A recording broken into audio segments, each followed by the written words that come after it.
Hello everybody and welcome back to Rev Left Radio. On today's episode, I have the owner of the famous, I think, among the left at least, account on Instagram called Anarchospirituality. He's coming on to discuss not only Anarchospirituality, the meme page, we touch on it a little bit in the intro, but mostly to give a talk on the intersections of Buddhism and anarchism.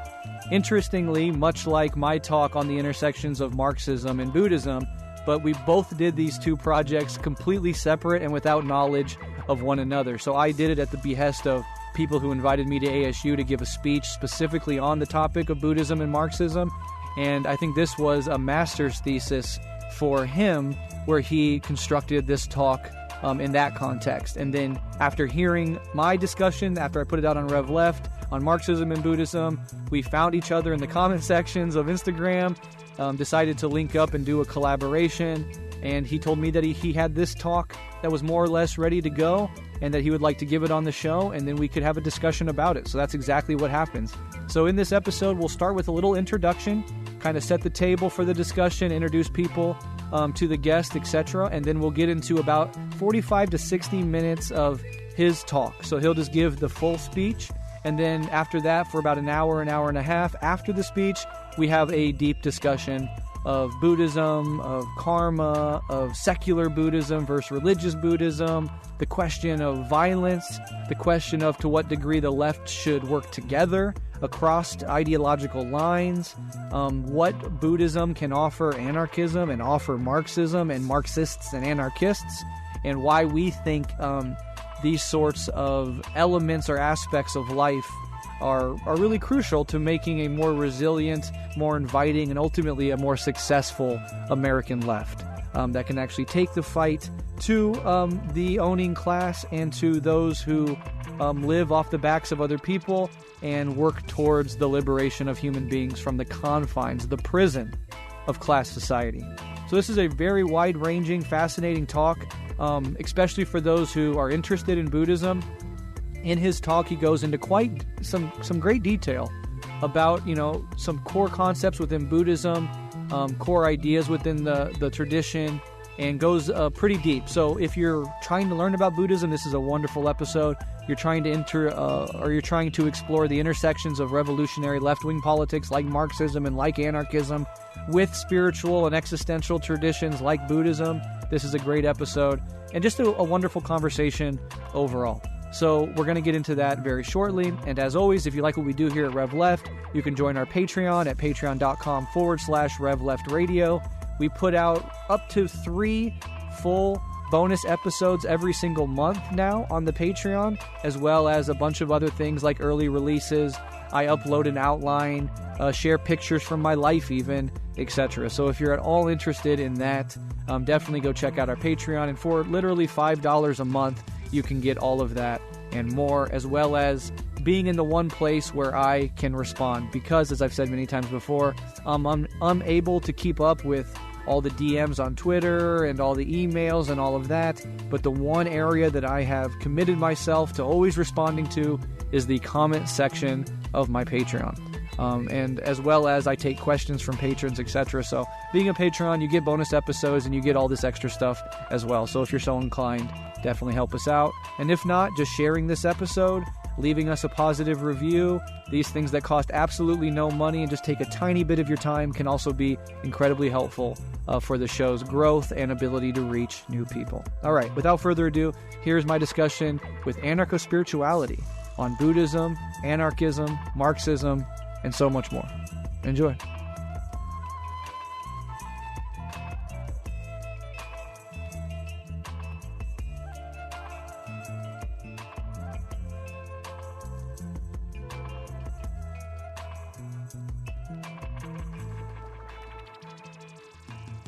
Hi, I'm Hanuman Das Dharma. This is my spiritual name, Dharma for short. And I make memes under the moniker Anarchospirituality. And I'm here to help promote some of the ideas that are important to me. Absolutely. Well, welcome to the show. It's a long time coming because I've been a genuine fan of Anarchospirituality on Instagram for quite a while. In fact, I was thinking recently, I mean, if you had to, like, all the pages I've shared from, I guarantee that Anarchospirituality has to be in the top 3, if not the top 1 spot, because it's such a unique perspective, and it dovetails with so many of my already existing interests and sort of visions of spirituality, of religion, of Buddhism, of politics, etc. So I've made great use of it for quite a while. And then I think we came to connect through, I think, a random Instagram comment where somebody mentioned Rev Left. You said something kind. I happened to stumble upon it, and then I reached out to you in the DMs, and we connected through that. So welcome to the show. Thank you. And really, it's an honor to be here because I've been a big fan myself for quite some time. So really an honor. Hell yeah, cool. Yeah, and I also wanted to say in this episode, we're going to be talking about, well, you're going to give sort of a speech similar to, I mean, very different in content, but similar to the one I gave recently at ASU, which I titled Dialectics and Liberation. I put it out on the Rev Left feed. Many of you would be familiar with that. I'll link to it in the show notes for those interested, in which I just basically tried to explore the boundaries between Buddhism and Marxism. And one of the core claims is that of that essay at least, was that they share a dialectical apprehension of the natural world, and that Buddhism offers an ethical outlook that can, be taken on by Marxists of any faith or no faith, and make our organizing spaces and our activism more broadly healthier and better for everybody involved. And that was sort of the basic premise of that. And you're going to do something similar coming from a more anarchist direction, I believe, today. So we're gonna dive into that. But what we're not going to be able to do is get into a lot of your backstory. So I did want to make sure I plugged up front our friends over at the Turn Leftist podcast, who had you on, I think, a few months ago at this point, maybe a little longer, but people can find it fairly easily, where they had you on to sort of talk about your personal story, your background, which is absolutely fascinating. I highly recommend anybody interested in that aspect of things. And of course, you got into you had people on the show who were a little skeptical, but were open-minded about religion and about, your anarchist versus, the Marxism of one of the hosts at least. So it was a really interesting podcast. I'll link to that in the show notes as well for people that like this episode and want to learn more about you. But yeah, before we get into the essay itself, do you have anything you want to say up front? Do you want to help people orient to what we're about to do or anything like that? Yeah. I think I had this idea as a potential show that I'd wanted to bring to you for a while anyway. It just worked out really great that you did that episode on Buddhism and Marxism. This talk is actually derived from my master's thesis, which I am now finishing up and graduating this year. And my master's thesis is about foundational Buddhist anarchism, basically deriving anarchism from the earliest Buddhist texts. So this is a distillation from that project. Beautiful. Yeah, so for everybody listening, what we're going to do now is we're going to allow you to read your essay, basically give the full speech here and now, and then we'll spend about maybe an hour after it just working through it. I'm going to bring up some questions I have, maybe some critiques, and you can launch critiques my way as well, but just have a friendly conversation. Of course, I come from more of a Marxist background, you come from more of an anarchist background, so we'll definitely explore those tensions and perhaps even overlaps afterwards. But we both have a deep respect and have engaged with Buddhism in particular for a very long time. And, while I tried to do an overview of the basics of Buddhism in my speech, you do a very similar thing as well and go even, I think, a little bit more in depth. So it'll be very interesting whether you're interested in anarchism or Buddhism or whatever. This will be a fun one. So I'm going to hand over the floor to you. And then after you are done, we will get into a sort of back and forth and just kind of discuss some of the main points you had and see where the conversation takes us. Absolutely. Thanks, Breht. So, many of the world's religious traditions have influenced strains of anarchist thought among their adherents. However, sparse writings on Buddhist anarchism currently exist, and those writings largely seek to highlight parallels between Buddhist and anarchist ideas, drawing connections between the two disciplines by way of analogy and metaphor. These efforts adapt and extend Buddhist themes to wider spheres than those to which they originally applied. For example, teachings about the individual, the primary sphere of the Buddhist teachings, are extended to society as a whole by way of analogies, thereby connecting Buddhism with anarchism through varying degrees of separation. Because of this separation, these forms of thought may more rightly be considered Buddhist-inspired anarchisms rather than Buddhist anarchism proper. My work endeavors to provide a foundation for a true Buddhist anarchism by deriving anarchism directly from a literal reading of the Pali Suttas, a collection of discourses generally considered to be the earliest and most reliable records of the Buddhist teachings. For political material, I relied exclusively on Peter Kropotkin's work on anarchist communism in order to construct a more or less coherent anarchist framework from the work of one of the pioneers of anarchist thought. I limited myself to Kropotkin's work to avoid venturing into debates about competing points of political theory among different thinkers. The goal was not to address or resolve questions about anarchist political thought, but rather to delineate a coherent anarchist framework to serve as a reference point for comparison. Two principal arguments emerged from this comparison. First, that because of alignment between Buddhist and anarchist ethics, in its ideal state, Buddhism expresses itself as anarchist communism, making Buddhist practice a form of revolutionary praxis. Conversely, anarchist communism is the form of social organization that best allows for and encourages the development of virtues necessary to the Buddhist path, thereby creating optimal conditions for the path of awakening. The second argument identifies anarchist communism as the form of social organization favored by the Buddha, as evidenced by his structuring of the monastic institution according to anarchist communist principles, and rebuts possible challenges rooted in some of the Buddha's explicit social teachings. Unfortunately, due to time constraints, I'm going to confine this talk to the first argument. To be clear, some of my ideas may seem strange, impractical, or even undesirable. In Buddhist anarchism, the goal is not for communal material prosperity, but rather for material sufficiency and optimal social conditions for the liberating practice of Dharma. The effort here is not at all to begin envisioning what a functional, practical, or desirable Buddhist anarchism would actually look like in practice.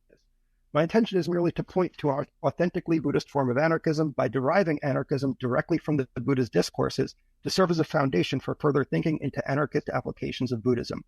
Also, because of my focus on early Buddhist doctrine, I warn that those who may be familiar with a more secularized, popularized, or colonized form of Buddhism, that this is not what you'll be hearing about today. For if Buddhist anarchism is to be authentic, it must be rooted in authentic Buddhism. We'll begin our discussion with some of the relevant Buddhist doctrines. It is important to begin with the proper understanding of the role of experience as part of Buddhist thought. Early Buddhism is not philosophical in nature, to the extent that it is not based on reasoned deduction or induction, speculative fancy or whimsicality. Direct experience is the foundation of the Buddhist position on the nature of reality, and if we are to take early Buddhism on its own terms, the metaphysical teachings are simply explications of the experiences that the practices are meant to provide for direct experience of. The teachings point to experiences that adepts have been realizing for themselves for thousands of years, and which anyone who is inclined to put forth the requisite effort is, to this day, directly realizing through their own immediate experience. For anyone willing to explore the deepest levels of human consciousness and reality, the divine eye may be opened through rigorous concentration practice, the eighth factor of the Eightfold Path, which allows for knowledge and vision of things as they really are, revealing a deep insight faculty that is accessible when the mind is steady and unified. The practitioner looks deep into their stream of consciousness to discern their own past and future lives, and view the passing away and arising of beings in different existential states in accordance with their karma, or through insight practice can come to directly perceiving the constituent elements of ultimate reality. To quote the Venerable Pa Auk Sayadaw, these realities are not to be known only as concepts, because that is only to know and see things as they appear, which means we remain what the Buddha called a foolish common person, blind and sightless, who does not know and does not see. Reliance upon direct individual experience is a critical component of Buddhist practice. The Buddha exhorted his followers not to follow a tradition merely out of a sense of affinity or because it appeals to personal biases, but rather to test the teachings for themselves, only adopting them when their accuracy and their merit have been personally confirmed. It's important to keep this principle in mind as we proceed, since efforts have been made to modernize and secularize Buddhism, including by removing the teachings on karma and the samsaric realms, which are dismissed as abstract metaphysical speculations or accretions from the Buddha's cultural context. This, however, is a grave mistake due to the absolute centrality of the law of karma in the Dharma. When the opportunity to confirm or disconfirm the truth of the teachings for oneself through direct experience is available, any a priori rejection of them based on picking and choosing teachings that suit one's pre-existing biases and personal idiosyncrasies represents the height of confusion. I do want to be clear that one need not accept the views I'm about to present in order to practice Buddhism or be a good Buddhist, but the knee-jerk reaction tends to be more towards rejection, and so I would urge people towards an inquisitive and open stance, as what the Buddha himself encouraged disciples to adopt. The discussion of the Buddhist path must begin with a cursory overview of Buddhist cosmology, the samsaric realms, as the existential situation within which sentient beings find ourselves is of paramount importance for the understanding the logic of the path. In the Buddhist perspective, there are innumerable habitable world systems and beings of various kinds who inhabit those systems. Overlapping these systems are 31 planes of existence, including many sub-realms, where beings may be reborn in different forms of greater or lesser pleasure and pain in accordance with their karma. These planes are viewed both as mental states and as actual places, because the world of form, that is, matter, is inextricably intertwined with the stuff of mind, with no actual firm distinction existing between the two. When a being is reborn in a new state, the form that they take is merely the expression of a particular quality of karmic energy existing within the stream of consciousness, and taken together, the realms provide the opportunity for every possible form of conscious experience, from the lowest to the most exalted. Bhikkhu Bodhi uses the analogy of radio stations. Every station is here all the time, but you can't experience a particular station unless your radio is tuned to the specific bandwidth. So too, consciousness finds itself expressed on different planes based on the frequency of its vibration, and most of the planes aren't ordinarily visible to humans because our consciousness is tuned to a different frequency. The 4 lower realms, called the woeful states, include the hell realms, which have at least 144 sub-realms where beings are reborn experiencing great suffering and torture to atone for their previous bad acts. There's the realm of hungry ghosts, full of miserable beings utterly devoid of happiness, who are plagued by intense and insatiable thirst and hunger, and the Asura realm, a class of unhappy demon that is engaged in constant conflict. Also among the lower realms is the animal realm, considered to be an unpleasant birth, where for the most part, beings struggle for survival, driven by base instinct is the dominant quality of experience. The lowest of the 7 happy states is the human realm. Because of its balance of opportunities for pleasure and pain, the human realm is considered to be an optimal plane to learn and practice the Dharma. It is not so unpleasant that one is wholly preoccupied with suffering as in the lower realms, nor is it so pleasant that one does not desire escape as in the higher realms. Above the human realm are 6 planes of heavenly beings called devas. Above these planes are the 20 Brahma realms, higher realms of great bliss, and finally, there are 4 still higher planes, immaterial realms where mind alone exists without matter. The Buddhist texts say about samsara, the cycle of birth, death, and suffering, that it is eternal, with no discernible starting point. The process of death and rebirth has existed forever, and will continue forever unless interrupted, and it is this process of death and rebirth that is the cause of and inextricably bound up with suffering. The First Noble Truth states that, because every birth includes inevitable aging, sickness, and death, association with what we dislike, and our inability to permanently secure what we like, as well as myriad other forms of discomfort and disappointment that are a part of existence, suffering and dissatisfaction are inherent in rebirth in any realm. So long as the compulsory cycle of birth and death continues, suffering will unavoidably arise. To end suffering, then, it is necessary for a being to escape from this cycle. In order to understand how this might be achieved, what is meant by a being must first be discussed. The empirical self, the sense of subjective selfhood, is an illusion created by a complex of mind and matter which does not ultimately exist as it appears in the course of ordinary experience. The elements of mind and matter, or mentality and materiality, are nothing but a rapidly changing process of physical and mental factors, known in Buddhism as the 5 aggregates, or heaps. To quote Beth Jacobs, the aggregates are a category of material our minds use to construct a sense of reality. Just like constructing a building might require exterior materials, structural components, internal hardware, and surface treatments, the endless job of constructing a human sense of self and a world requires some categories of experience for material. Materiality includes all matter, although of greatest relevance here, the human body and sensory organs, while the mentality aggregates are feeling, perception, mental formations, and consciousness. There is no permanent soul within or among these aggregates, merely the mental and physical processes themselves. To use an updated simile found in the discourses, cars do not exist in the same way that selves do not exist. A car does not have any fundamental car essence that exists apart from the wheels, engine, frame, onboard computer, and other parts that are assembled one day and will come undone another. We assemble all these parts in a particular shape and call that shape a car when the pieces are in place. But where does the car go once the pieces are one day scattered to the winds? It never existed in the first place, in an ultimate sense. There is no actual enduring thing that has some inherent essence of carness that exists apart from an assembly of individual pieces, each of which is not itself a car, and each of which is itself comprised of its own constituent elements, and so is not ultimately real either. A wheel is nothing but an arrangement of rubber and metal shaped in a way that when combined just so, the concept wheel arises in the mind of an observer. And the rubber and metal is just an arrangement of certain molecules, At every level, none of these objects can be said to exist in any ultimate sense.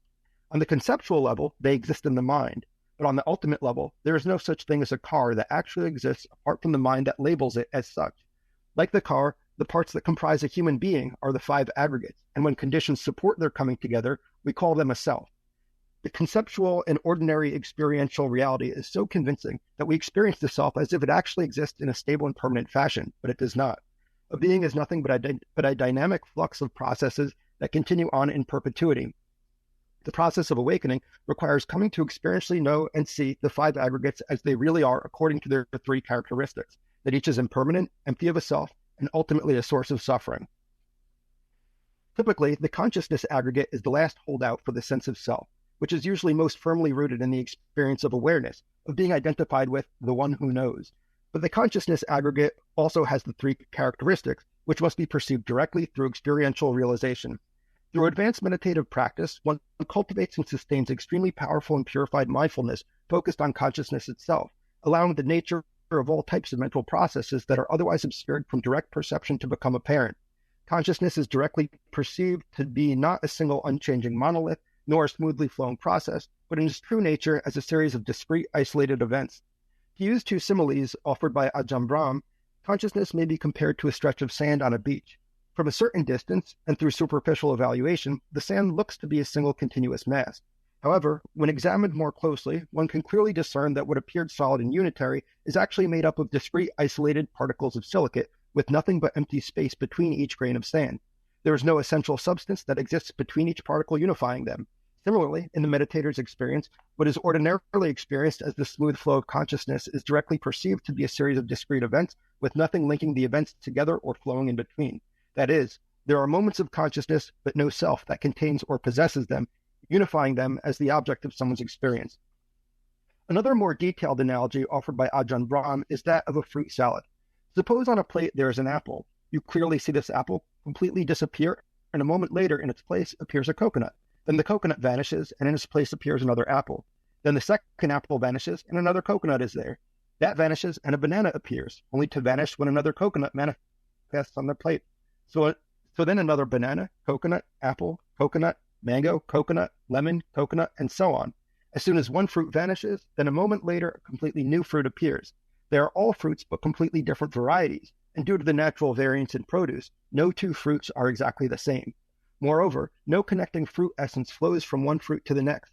In this analogy, the coconut stands for mind consciousness, while the other fruits each represent forms of consciousness tied to sensory experiences at each of the five external sense organs.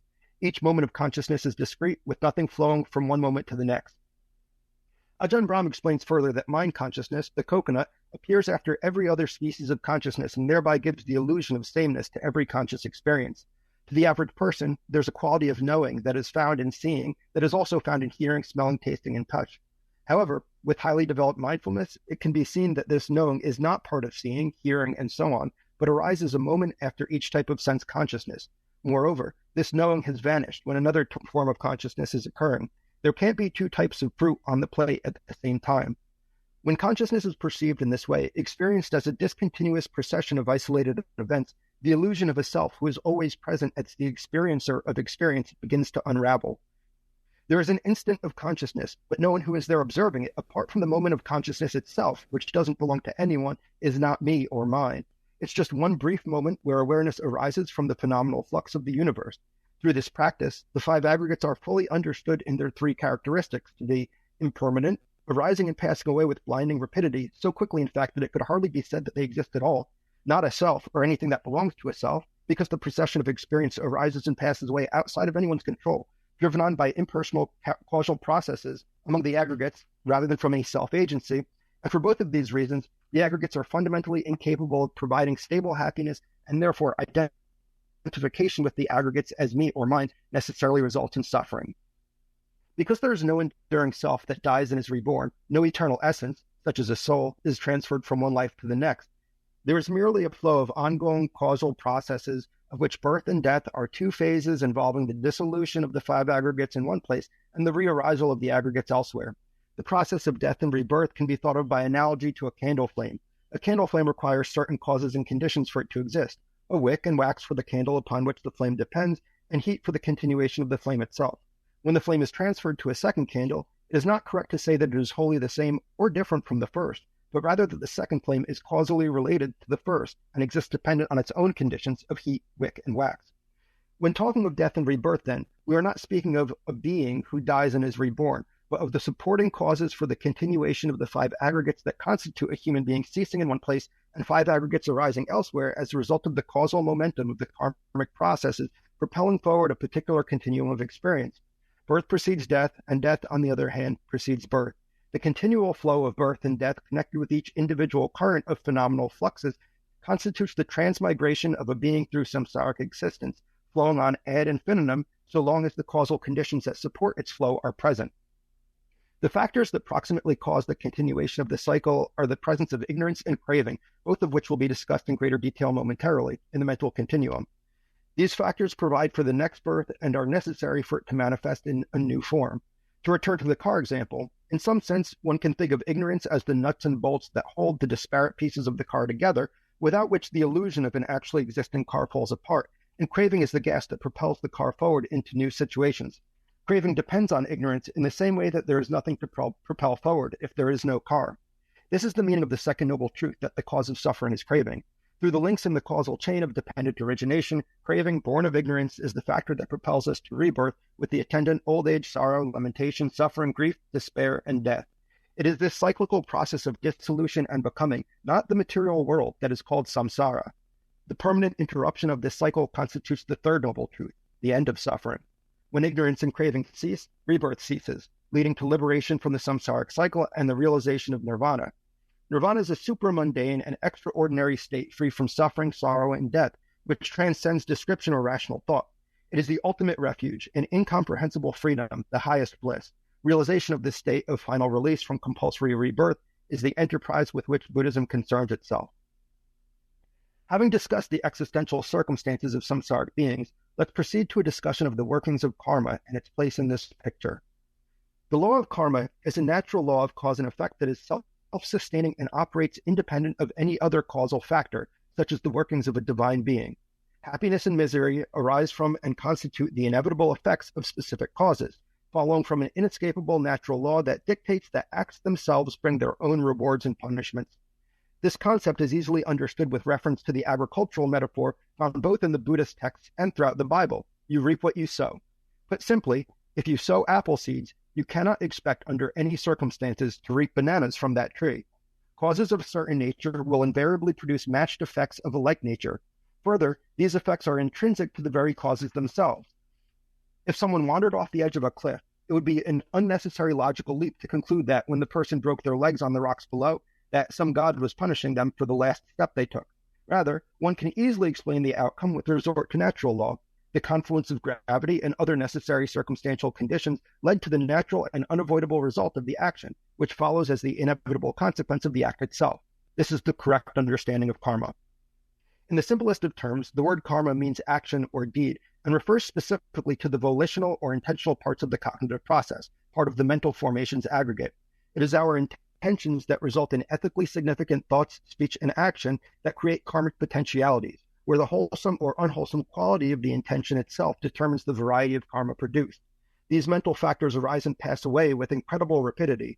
The commentaries say that during the time it takes to snap one's fingers, billions of these processes may occur. The 3 unwholesome karmic roots, called the 3 poisons, include greed, hatred, and delusion. Greed and hatred depend upon the presence of delusion, so every instance of greed or hatred is necessarily associated with delusion as well. Greed is the factor of attraction to physical or mental phenomena and includes properties such as craving, lust, sensual desire, covetousness, and attachment. Hatred is the factor of repulsion, including properties such as aversion, envy, possessiveness, ill will, anger, and cruelty. Intentions arising from either greed or hatred result in unwholesome karma that will produce its effects such as sickness, short life, or material deprivation in this or later lives, and lead to rebirth in the lower realms. Delusion, which is synonymous with ignorance, means not knowing and seeing things as they truly are, experiencing the world in accord with conventional conceptual reality. The state from ignorance means operating from an experiential understanding of ultimate reality, to see what the mind creates as real, solid, and existing independently and of its own nature, as just a constant procession and flux of constituent elements and forces. For example, to use an analogy, ignorance is seeing, thinking, and experiencing experiencing river, whereas wisdom is seeing incalculable molecules of H2O interacting with chemical processes and the forces of gravity and hydrodynamics, knowing and seeing experientially that there is nothing but these elements and forces, and that the solid conceptual idea of an actually existing river was pure illusion. Of course, this description is metaphoric. One does not actually see physical quantum or molecular particles as conceived in the natural sciences. These elements are in fact just another conventional perception dependent on ignorance. Rather, during the awakening process, the mind penetrates conceptual reality entirely, seeing more deeply than is possible with even the strongest microscopes and particle colliders, perceiving the ultimate substrate of all reality, knowing that at the deepest level, there is nothing that exists apart from the three characteristics of impermanence, emptiness, and suffering that mark all that exists. As can be inferred from this explanation of ignorance, knowledge-rooted consciousness is especially rare among humans. For this reason, most humans are deeply rooted in delusion, and because of this wrong view, operate predominantly from unwholesome roots. One estimate is that in the average untrained human, roughly 99.9% of consciousness is unwholesome. As a consequence, humans are usually reborn in lower realms, which are particularly difficult to escape due to even stronger ignorance and the even greater rarity of wholesome consciousness. To quote Bhikkhu Bodhi, the possibilities of rebirth are boundless, yet the road to the lower realms is wide and smooth, the road upward steep and narrow. It is of paramount importance, therefore, that we stay vigilant. The Buddha describes just how rare and precious it is to find oneself born in the human realm in the Chigadala Sutta. In that discourse, the Buddha asks his listener to imagine a world totally covered with water, on which a yoke with a single hole floats as it is pushed and pulled along the surface by the wind. He asked the monks who had gathered before him, what are the chances that a blind sea turtle that surfaces once every 100 years should surface such that its head comes within the yoke? This infinitesimally small probability is how coincidental it is for us to find ourselves born as human beings and at a time when the Dharma has been taught and can be practiced. So the Buddha implores us to use this most rare of opportunities to work towards liberation. The wholesome karmic roots include the opposites of the unwholesome roots, that is, non-greed, non-hatred, and non-delusion, which is called knowledge in this context. Non-greed refers to anything connected with gross or subtle manifestations of generosity, offering, and renunciation, while non-hatred refers to loving kindness, goodwill, amity, pity, compassion, and sympathetic joy. Non-greed and non-hatred root consciousness always arise together. These roots produce wholesome karma, which lead to fortunate circumstances such as long life, good health, prosperity, or other positive outcomes in this or later lives. There are three ways to train in wholesome consciousness: offering, meditation, and morality. Offering is the karma of offering something to someone, which as an act of generosity is a behavior that counters the greed factor. Morality is the abstention of certain unwholesome actions that arise from unwholesome roots and includes right speech, right action, and right livelihood, the third, fourth, and fifth folds of the Noble Eightfold Path. The most fundamental moral requisites that are relevant for our discussion are the right action principles of abstention from killing or causing harm and from taking that which belongs to others, and the principle of right livelihood that prohibits earning a living in a manner that violates either of these principles. The moral requisites prohibit the most dangerous manifestations of greed, hatred, and delusion, which will lead to painful results and will guarantee rebirth in the lower realms if the relevant karma ripens at the time of death. Meditation refers to insight meditation and tranquility meditation, the seventh and eighth folds of the path, a discussion of which are well beyond the scope of this talk. It is sufficient for our purposes to say that one cannot attain nirvana without the maturation of these forms of meditation, and one cannot be successful in one's meditation without significant wholesome karma acquired through practicing and training in offering and morality. These practices and the requisite ethical foundation for these practices must be of a high quality, be consistent, and be continuous in order to achieve the goal of final liberation. This discussion should make clear how the entirety of the Noble Eightfold Path, the fourth noble truth, is calibrated precisely to focus all areas of one's life pulling toward the goal of liberation from karmic bondage, as a charioteer must have all horses pulling in the same direction for the chariot to reach the desired destination. Through the ethical path factors 3, 4, and 5, one refines and purifies one's karma through the application of right effort, the sixth factor, in daily life and during meditation, the seventh and eighth factors, which must be developed to an advanced degree for liberating wisdom to arise. Meditation practice leads to direct experiences of ultimate reality and supramundane knowledge, which is right understanding, the first path factor, and the purification of our cognitive processes, the second path factor. All aspects of the path are calibrated to work with the exact existential situation we find ourselves in as samsaric beings, as seen and understood by the Buddha and hundreds of generations of practitioners since. The path fits together incredibly tightly, and every element is absolutely indispensable. Let's now turn to a discussion of Peter Kropotkin's anarchist communism. I'm going to provide a much more cursory overview of Kropotkin's ideas because of time constraints and the likelihood that this audience is much better acquainted with them than those of early Buddhism. Peter Kropotkin was a trained scientist who wrote extensively on the natural sciences and ethics, which he saw as the basis for his theory of anarchist communism. Anarchist communism for Kropotkin doesn't follow from utopian idealism, as some would claim, but rather is logically derived from a clear and objective understanding of the human condition, in particular man's ethical nature and how best its most advantageous qualities could be cultivated and promoted for the maximum benefit of the whole of civilization. The anarchist thinker, Kropotkin says, does not resort to metaphysical conceptions like the natural rights and the duties of the state. The beginning of Kropotkin's effort towards a unified scientifically founded ethics was his seminal book, Mutual Aid, A Factor of Evolution, which entailed an empirical study of the tendency towards cooperation in different forms of insect, animal, and human life, and marked the birth of the field within evolutionary biology that focuses on studying animal altruism. The argument runs that, beginning with the lowest of creatures and progressing up through animals into man, there are behaviors which may be properly termed moral, and which contribute to the functionality and welfare of all. Those feelings which restrain men from evil acts against their kinsmen and, in general, from acts tending to weaken the social fabric. Kropotkin derived anarchism from these observations of the activity of the natural world by identifying the political system that would best allow for and support the expression of these noble natural tendencies. We begin with a discussion of mutual aid. The principle of mutual aid as a factor of evolution is succinctly stated thus: those species which best know how to combine and to avoid competition have the best chances of survival and of a further progressive development. This principle was in fact observed initially by Darwin in the study of the sources of evolution and adaptation in the natural world, although this point was almost immediately ignored by proponents of his theory, who instead emphasized the brutal competition for survival. Kropotkin cites Darwin in The Descent of Man, where he points out that in countless circumstances and countless animal species, competition between members of those species disappears and is replaced with cooperation. That cooperation leads to the emergence of intellectual and moral traits that optimize the collective for survival. Darwin intimated that in such cases, the fittest are not the physically strongest nor the cunningest, but those who learn to combine so as mutually to support each other, strong and weak alike, for the welfare of the community. Where sympathy among members of a particular community was prominent, those communities flourished and produced the most offspring. Thus, whereas many later interpreted Darwin's conception of survival of the fittest as implying a direct and continual competition between members of a species over resources and reproduction, Kropotkin seized upon Darwin's observation of the importance of mutual aid in many countless species and built upon them from his own extensive study of the natural world, arguing that mutual aid is at least as important a factor for evolution as that of competition, and that in fact must play a more significant role in evolution than competition insofar as cooperation leads to greater welfare for the community with the least expenditure of energy. In short, while Darwin was certainly correct to argue that the fittest survive, what's frequently overlooked is that sociability rather than competitive strength is often the factor that makes a species most fit.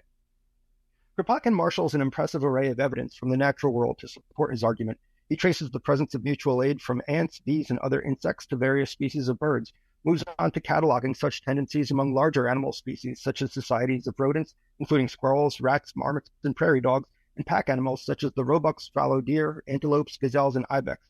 He discusses elephants, hippopotamus, and rhinoceros, monkey and primate species such as chimpanzees and baboons, and the hunting associations of pack predators such as wolves and other large mammals, among others. Kropotkin concludes that there is only a small number of unsociable species, and the tendency towards sociability is the dominant force driving a species' success. The discussion proceeds to an extensive cataloging of the propensity towards mutual aid from primitive man on through the 1800s when Kropotkin was writing. Kropotkin begins with prehistoric man, listing archaeological finds from the Neolithic era that suggest communal living and congregation, such as the discovery by archaeologists of hundreds of stone tools and implements scattered across hundreds or thousands of feet and in patches up and down the coast of Denmark, suggesting that the region was densely populated with tribes living in close proximity and communal coexistence. He continues to discuss the anthropological record related to studies of the Bushmen, the Hottentots, Papuas, Eskimos, and others. Kropotkin then discusses at length how these tendencies continued through later stages of human social development. Kropotkin attributes the development of the urge toward mutual aid to the base instinct to gravitate towards pleasure and avoid pain, where behaviors useful to the preservation and welfare of the community are rewarded, while those inconsistent with communal welfare are punished. Through the practice of mutual aid, one can rejoice in the satisfactions and joy of sowing life around you by giving oneself to one's fellows to the highest degree in the spirit of community, equality, and sharing. Sociability leads to feelings of compassion, which Kropotkin calls solidarity among community members, which forms the basis of mutual aid. Through communal living, sociality is engendered and transforms into feelings of benevolence, sympathy, and love, which then express themselves in the broader and more encompassing mutual aid instinct. Moreover, for communal living to be successful, a sense of equity, and when equity is disturbed, a practice of justice that rebalances the equilibrium are also necessary, which express themselves in the principle of do unto others as you would have them do unto you. It is these feelings and instincts, he argues, which give origin to human morality, the sum total of moral feelings, perceptions, and concepts, which Kropotkin termed the physics of human conduct, the fundamental rules of all moral teachings. Thus, Kropotkin argued that ethics developed from the conditioning imposed by the reward system that underlies the practice of mutual aid in early human communities. Returning to our chronology, Kropotkin identifies a period of decline in mutual aid emerging in the 15th century, when feudal lords began constructing states where, through cunning, power, and exploitation of growing divides within the cities themselves, the lords managed to appropriate for themselves more expansive personal domains. Periods of invasion and conflict led to increased centralization of power, and the church, sensing the changing social tide, lent its support to the already powerful lords. The trades became more exclusivist, the privilege of certain families, fueling a transition from communalism towards individualism.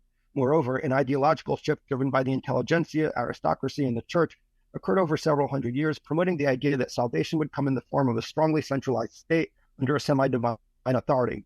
For the next 300 years across Europe, there was a systematic weeding out and destruction of all institutions that exhibited the mutual aid tendency. Lands were confiscated and the cities divested of their sovereignty. What were previously independent functions of federated towns and guilds, such as courts and administration, were appropriated to the state, and the organic wholes of the organizations were destroyed. Contrary to the contention that the transition toward privatization was a natural byproduct of evolving economic conditions, such as the rise of large-scale agriculture, across Europe there were several hundred years of struggle by the peasantry against aggressive efforts by the ruling class to hoard and privatize the land. Those among the privileged classes who were able seized as much land for themselves through forced legislation or manipulation, systematically destroying all vestiges of communal ownership. Despite regular peasant rebellions, the nobility seized communal revenues and, together with the church, appropriated communal lands. This absorption by the state of all social functions necessarily resulted in unbridled and narrow-minded individualism, resulting in a legacy of privatization and individualism that now dominates European social and economic relations. This history forms the basis of Kropotkin's anarchist communism. For many thousands of years, hundreds of millions of people maintained and supported themselves through systems of communal ownership of the land and the instruments of production, which were destroyed from without in Western Europe through the forced creation of land monopolies by the government in favor of the nobility and middle class. The forced privatization of production meant that everyone must accept their subservience or die of hunger, and has resulted in production tending not towards satisfying the needs of the community, but instead toward the maximization of private gain for the relative few. In Kropotkin's article, The Modern State, he makes clear that the singular objective of the state is to deliver the mass of the population it controls to groups of exploiters to ensure to them the right of exploitation. Power and abuse of power go hand in hand as inseparable parts of the same authoritarian whole, focused on the single-minded pursuit of private wealth for a fraction of the population at the expense of the great suffering masses. Instead, building on the scientific foundation of his investigation into the origins of mutual aid and human ethics, Kropotkin asks in his essay Modern Science and Anarchism, which social forms best guarantee in such and such society and in humanity at large the greatest sum of happiness and therefore the greatest sum of vitality? His answer was an anti-statist and anti-authoritarian, non-hierarchical society in which the consumption of commodities, their exchange and their production was communalized according to the idea of free federation, resulting in the abandonment of central and municipal government. In essence, a system that promotes the well-being of all by harnessing the best human tendencies, those towards cooperation and mutual support, and a system that combines the economic collectivism of communism with the non-hierarchicalism of anarchism. In Kropotkin's conceptualization, anarchism is an outgrowth of the natural sciences and embraces the entirety of human social living, including their economic, political, and moral problems. He declares in the Conquest of Breht, anarchist communism calls for the socialization not only of production, but of the distribution of goods. The community would supply the subsistence requirements of each individual member free of charge, and the criterion to each according to his labor would be superseded by the criterion to each according to his needs. If equality and well-being are the goal, then communism leads necessarily to anarchism, and anarchism leads necessarily to communism, for each counteracts inequality and oppression in its respective social and economic domain, and the one cannot fully eradicate inequality without the other. In such a society, education would be universalized, affording workers the opportunity to learn the trade that most appeals to them and work in the manner they desire, to contribute what they most enjoy and feel most able to produce without asking leave of master or owner, and to share freely in the products of their efforts. with the focus of work shifting to ensuring the provision of necessities rather than the production of surplus value, combined with technological improvements. Kropotkin predicted that time spent working would radically decrease with a concomitant increase in time for leisure and free pursuit of personal interests. Kropotkin also argued for the abolition of the wage system as essential for the eradication of economic inequality. Kropotkin considered the coercion integral to wage work as the mainspring of capitalist oppression. Capital's faculty of absorbing surplus value was a result of the accumulation that was explained by the forced position the workers placed to sell his labor power. Capitalism impoverished workers, but it secured their enslavement through dependency. For as long as the worker continues to be paid in wages, he necessarily will remain the slave or the subordinate of the one to whom he is forced to sell his labor, be the buyer a private individual or the state. In other words, wage work is a form of slavery and theft where the worker is forced under threat of starvation to sell his labor for less than its worth, allowing his exploiter to appropriate for themselves that which they did not produce. Moreover, this anti-wage analysis follows from the understanding that the wage system is also rooted in an individualistic logic that is unjustified by objective fact, premised as it is on artificial and entirely arbitrary means of conceiving of, dividing, and attributing value. There is no invention or economic activity that could rightly be considered as belonging exclusively to any one individual or group. Society is thought of as a whole, each part of which is so intimately bound up with the others that a service rendered to one is a service rendered to all. Due to the incredible complexity of interrelationship in modern industry, no person can rightly claim the fruits of labor as his own. It is worth quoting one of his examples at length to illustrate his point. If you enter a modern coal mine, he writes, you will see a man in charge of a huge machine that raises and lowers a cage. During 8 or 10 consecutive hours every day, he must keep the same strain of attention. Should he waste 3 seconds at each touch of the lever, the extraction in our modern perfected mines would be reduced by from 20 to 50 tons a day. Is it he who is the most necessary man in the mine? Or is it perhaps the boy who signals to him from below to raise the cage? Is it the miner at the bottom of the shaft who risks his life every instant and who will someday be killed by fire or damp? Or is it the engineer who would lose the layer of coal and would cause the miners to dig on rock by a simple mistake in his calculations? Or is it the mine owner who has put his capital into the mine and who has perhaps, contrary to expert advice, asserted that excellent coal would be found there? And moreover, is the coal they have extracted entirely their work? Is it not also the work of the men who have built the railway lines to the mine and the roads that radiate from all the railway stations? Is it not also the work of those that have tilled and sown the fields, extracted iron, cut wood in the forest, built the machines that burn coal, slowly developed the mining industry altogether, and so on? It is utterly impossible to draw a distinction between the work of each of those men. One thing remains, to put the needs above the works, and first of all to recognize the right to live, and later on the right to well-being for all those who took their share in production. With the abolition of wage work, as well as the ranks of middlemen and wealth-appropriating bourgeois parasites, economic efficiency will be maximized, manufactured scarcity will be abolished, and the people's time will be freed up for their own personal pursuits and pleasures. We must recognize, Kropotkin proclaims in the Conquest of Breht, that everyone, whatever his grade in the old society, whether strong or weak, capable or incapable, has, before everything, the right to live, and that society is bound to share amongst all, without exception, the means of existence it has at its disposal. Moving into the synthesis, here is my argument in sum. The law of karma is the operative component of the underlying structure of reality that leads to the emergence of the tendency towards mutual aid and in turn the ethical tendencies that mutual aid develops into. In other words, the tendency toward engaging in mutual aid and developing ethical behavior are the visible manifestations of the underlying law of karma, which is set up in such a way as to reward pro-social behavior by conferring evolutionarily advantageous benefits as its result. Taking Kropotkin's theory as correct on its face, in its assertion that anarchist communism is the form of social organization that best embodies, encourages, and harnesses the tendency toward mutual aid, it follows that if mutual aid and the ethical tendencies it evolves into are aligned with and express the law of karma, then anarchist communism is also the form of social organization that would best support the cultivation and expression of wholesome karmic tendencies, and therefore the development and practice of Dharma. In this case, it could be said that anarchist communism is the ideal structure for the practice of Dharma, and that when Dharma is rightly practiced, it leads directly into anarchist communism. Kropotkin argues that an anarchist ethics must be rooted in and follow from the material conditions of the natural world. Given the Buddhist characterization of the law of karma as a natural causal law, this law provides a clear and persuasive explanation for the evolutionary emergence of mutual aid in the moral sentiment. The law of karma explains and subsumes mutual aid, and itself is, in essence, the most perfect and complete anarchist ethic.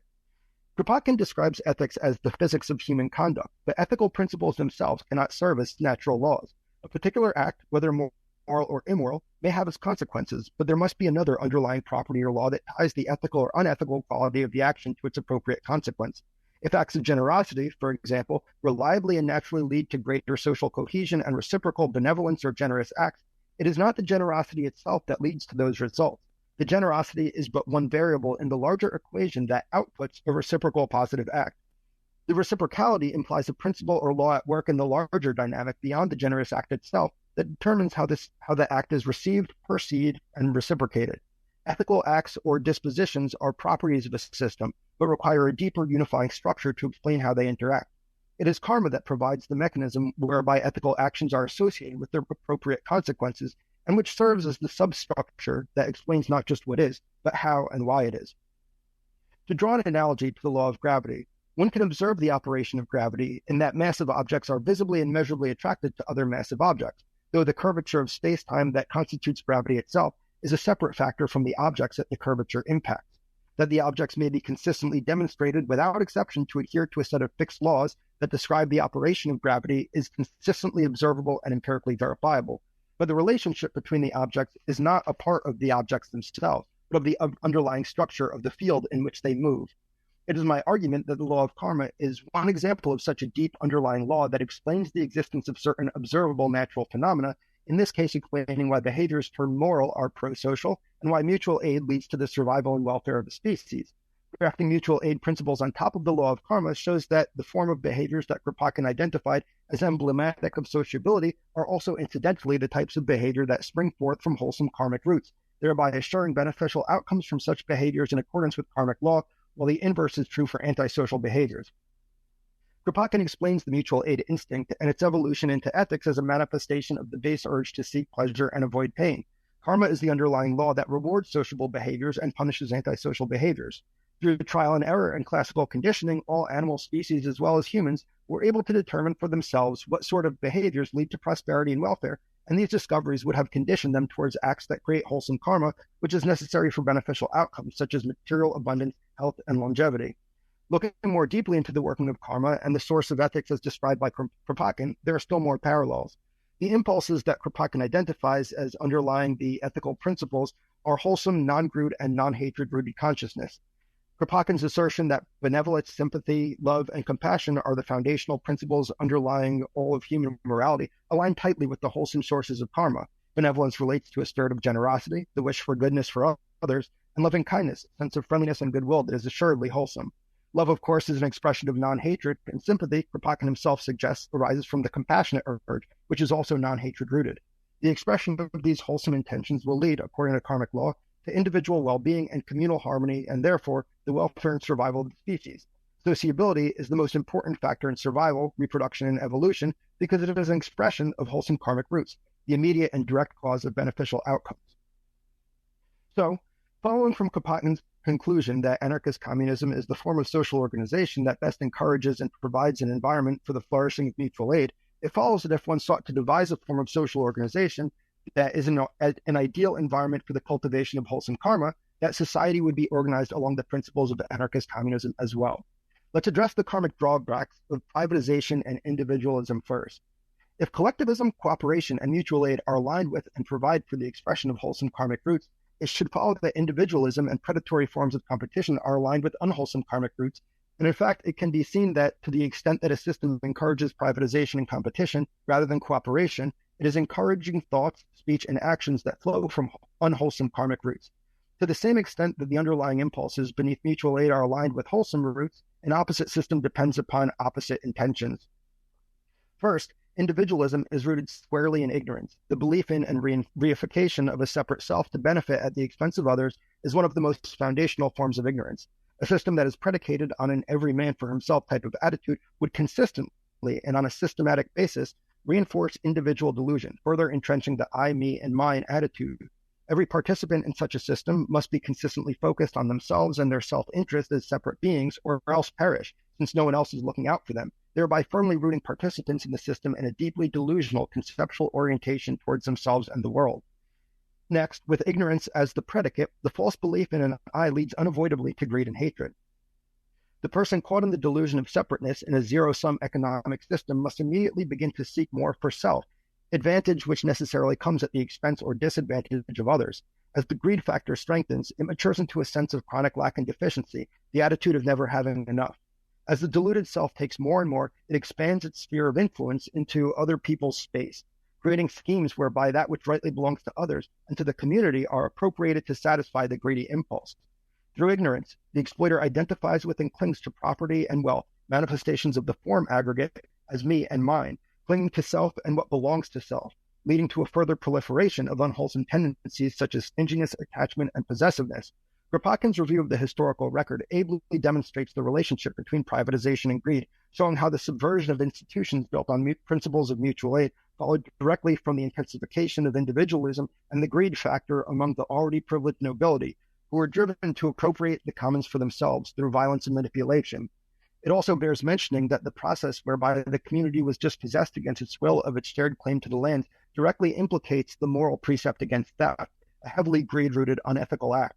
Moreover, the system that developed where lords extracted exorbitant rental payments from those who used to freely till the land for their own benefit, in order that the peasant might continue to work the appropriated property for their sustenance, which developed into the wage system, is also a form of theft. What previously belonged to the peasants, the entirety of their production, was cut into fractions, as those who stole the land continued their efforts to reap where they did not sow. One who is compelled under duress through threat of eviction and starvation to toil for wages, so that the original thief can extract surplus value from the worker's labor, from the sweat of another's brow, is the victim of an ongoing and continual theft that follows through to our current day and has yet to be rectified. The principle of non-greed and its expression in the moral precept against theft are anathema to enclosure in the wage system that resulted from the forced privatization of the commons. Finally, privatization also leads naturally to the arisal of hatred-rooted consciousness, the willful denial of the fruits of the earth to some who can no longer freely secure for themselves the minimum needed to survive because others hoard it for themselves violates the principle of non-harming. While the few enrich themselves from their greed and theft, they callously disregard the welfare of those from whom they have taken, often building resentment towards the poor and indulging in self-justifying rationalizations to excuse their actions. While the rich live comfortably off the workers' labor, they condemn the lazy and convince themselves that the hungry starve due to their own sloth or ineptitude, rather than from the fact that the rich have appropriated from them that which rightfully should belong to all, creating the circumstances themselves. The hungry man starves because the lands his ancestors tilled were taken from him, with his efforts now yielding meager rations rather than the full bounty of his work. While heavily focused on me and mine within a competitive paradigm, one also falls prey to petty jealousies, covetousness, and conceit arising from the constant need to measure one's position relative to the status of others. Competition leads to winners and losers, and so those immersed in the pursuit of competition and personal wealth maximization harden their hearts to the hard times or disadvantages of those below them, while looking upwards covetously at that which they do not yet but wish to one day possess. Privatization and economic individualism are incompatible with wholesome karmic roots, instead depending on the strengthening of ignorance and with it the factors of greed and hatred. So how does communal ownership and communism create karmic benefit? Well, first one may ask, why should one be concerned with identifying a social structure that would best maximize wholesome karma? The obvious importance follows from an understanding of the rarity of a human birth, of course. The Buddha implored his followers to make the best use of this life, to stay vigilant, and to work diligently towards liberation, lest a moment or a lifetime of heedlessness lead to eons of agony in the lower realms. Because of the extreme rarity of the opportunity, the Buddha exhorted followers to cultivate a sense of urgency for reaching liberation in this life, and so, any help or advantage potentially obtained in that endeavor must be highly valued. Human beings, teetering precariously as we are on the border between the higher and lower realms, can't afford to structure social relations in such a manner that incentivizes, if not depends upon, the cultivation of unwholesome mental states. Conversely, to the extent that a social structure could be organized in such a way that the opportunities and incentives to cultivate and operate from wholesome mental states are maximized, and additionally to the extent that it can allow for a maximum of free time for the practice of Dharma, such a structure would be in optimal accord with the Dharma. The development of morality and the associated wholesome mental factors during daily life and the available free time for study and the practice of meditation are both critically important for liberation. An anarchist communist form of social organization is the form that best satisfies these criteria. In contrast to the mentality of privatization, which depends upon the conceit and delusion of I, me, and mine, and structurally reinforces greed and hatred, a collectivized property system whereby the free use of the resources of nature are not regarded as belonging to anyone in particular, can work to counteract ignorance, thereby opposing a major source of unwholesome karma and the associated opportunity for the arisal of greed. An approach to economics rooted in wisdom is reflected naturally in the collectivized understanding of value and property found in anarchist communist theory. The manner in which Kropotkin analyzed production in his coal mine and other examples is an antidote for wrong views and is in alignment with ultimate reality. In the anarchist communist conception of production, it is understood that no individual's contribution can be regarded as distinct from the contribution or value inputted by every other individual and the larger context itself. If there's no me or mine, value cannot be assigned to my labor, and wage-based compensation draws false and arbitrary lines around different facets of production.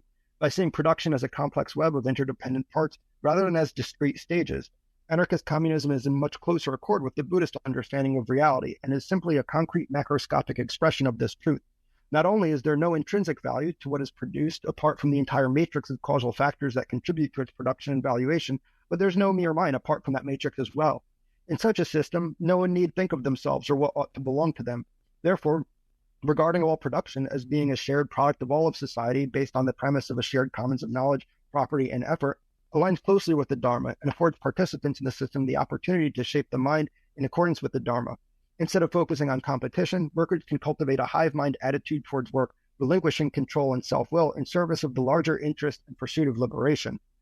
A communist approach to work and property also provides an opportunity for the cultivation of non-greed factors. When all work for the benefit of all, one can do one's work mindfully, skillfully using the opportunity to create a focused attitude of offering and generosity throughout the process.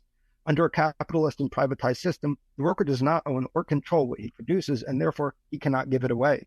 He is a cog in the larger system of production and distribution. If one must sell their labor to survive, it cannot be said that what the worker produces for the capitalist is in any way an offering or an act of generosity towards the owner, because it is performed under duress and not from a wholesome root of generosity and the desire to give and be of benefit to others.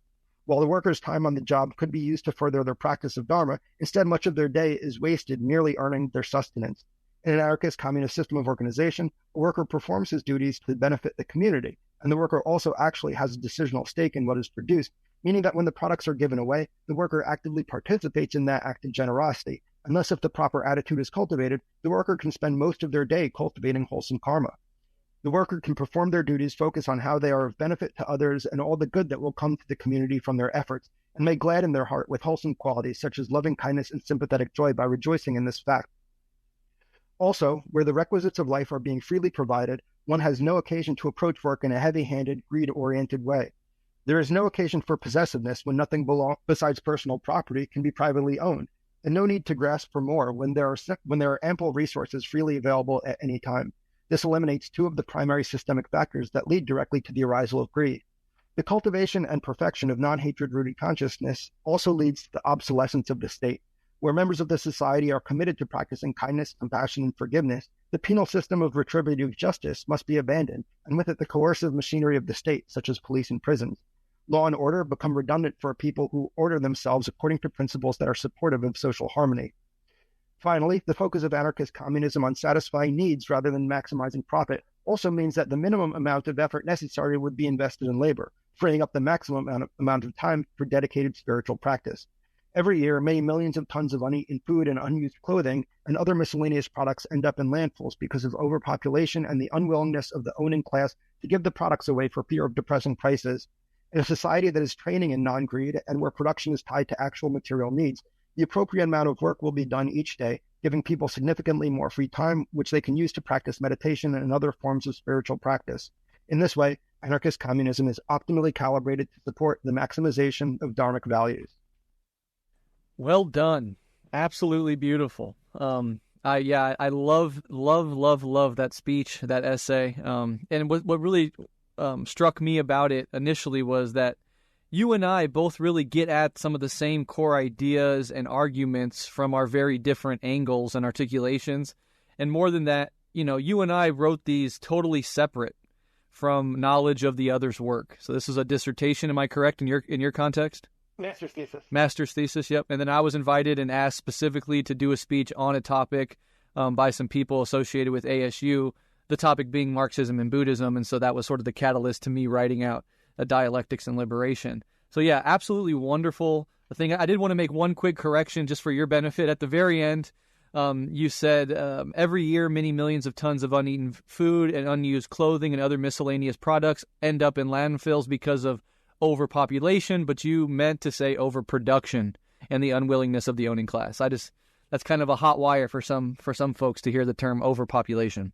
But yes. Oh yeah, and if I said that was absolutely my mistake. Yeah, that's all right. That was the only mistake though. Production, absolutely. Yeah, you read all of that. At the end. Yeah, you read all of that. I was reading along with you, and you hit everything else. So I just wanted to make that point.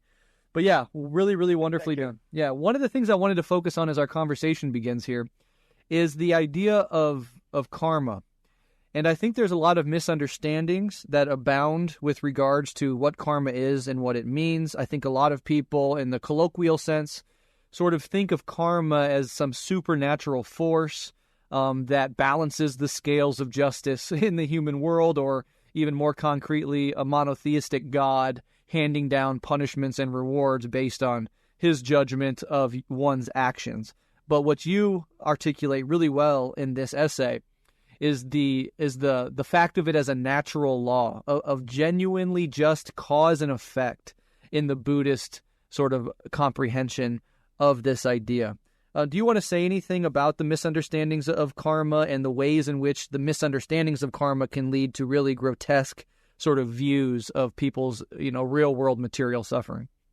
Yeah, absolutely. So one of the biggest misunderstandings or misuses of karma, I should say, is sometimes you find in Buddhist cultures people who will kind of rationalize the suffering of others, right? I had mentioned in my talk that karma leads to differences in material circumstances, difference to the quality of someone's health and personal circumstance. And so sometimes people will hear that and think that it sounds very victim blaming.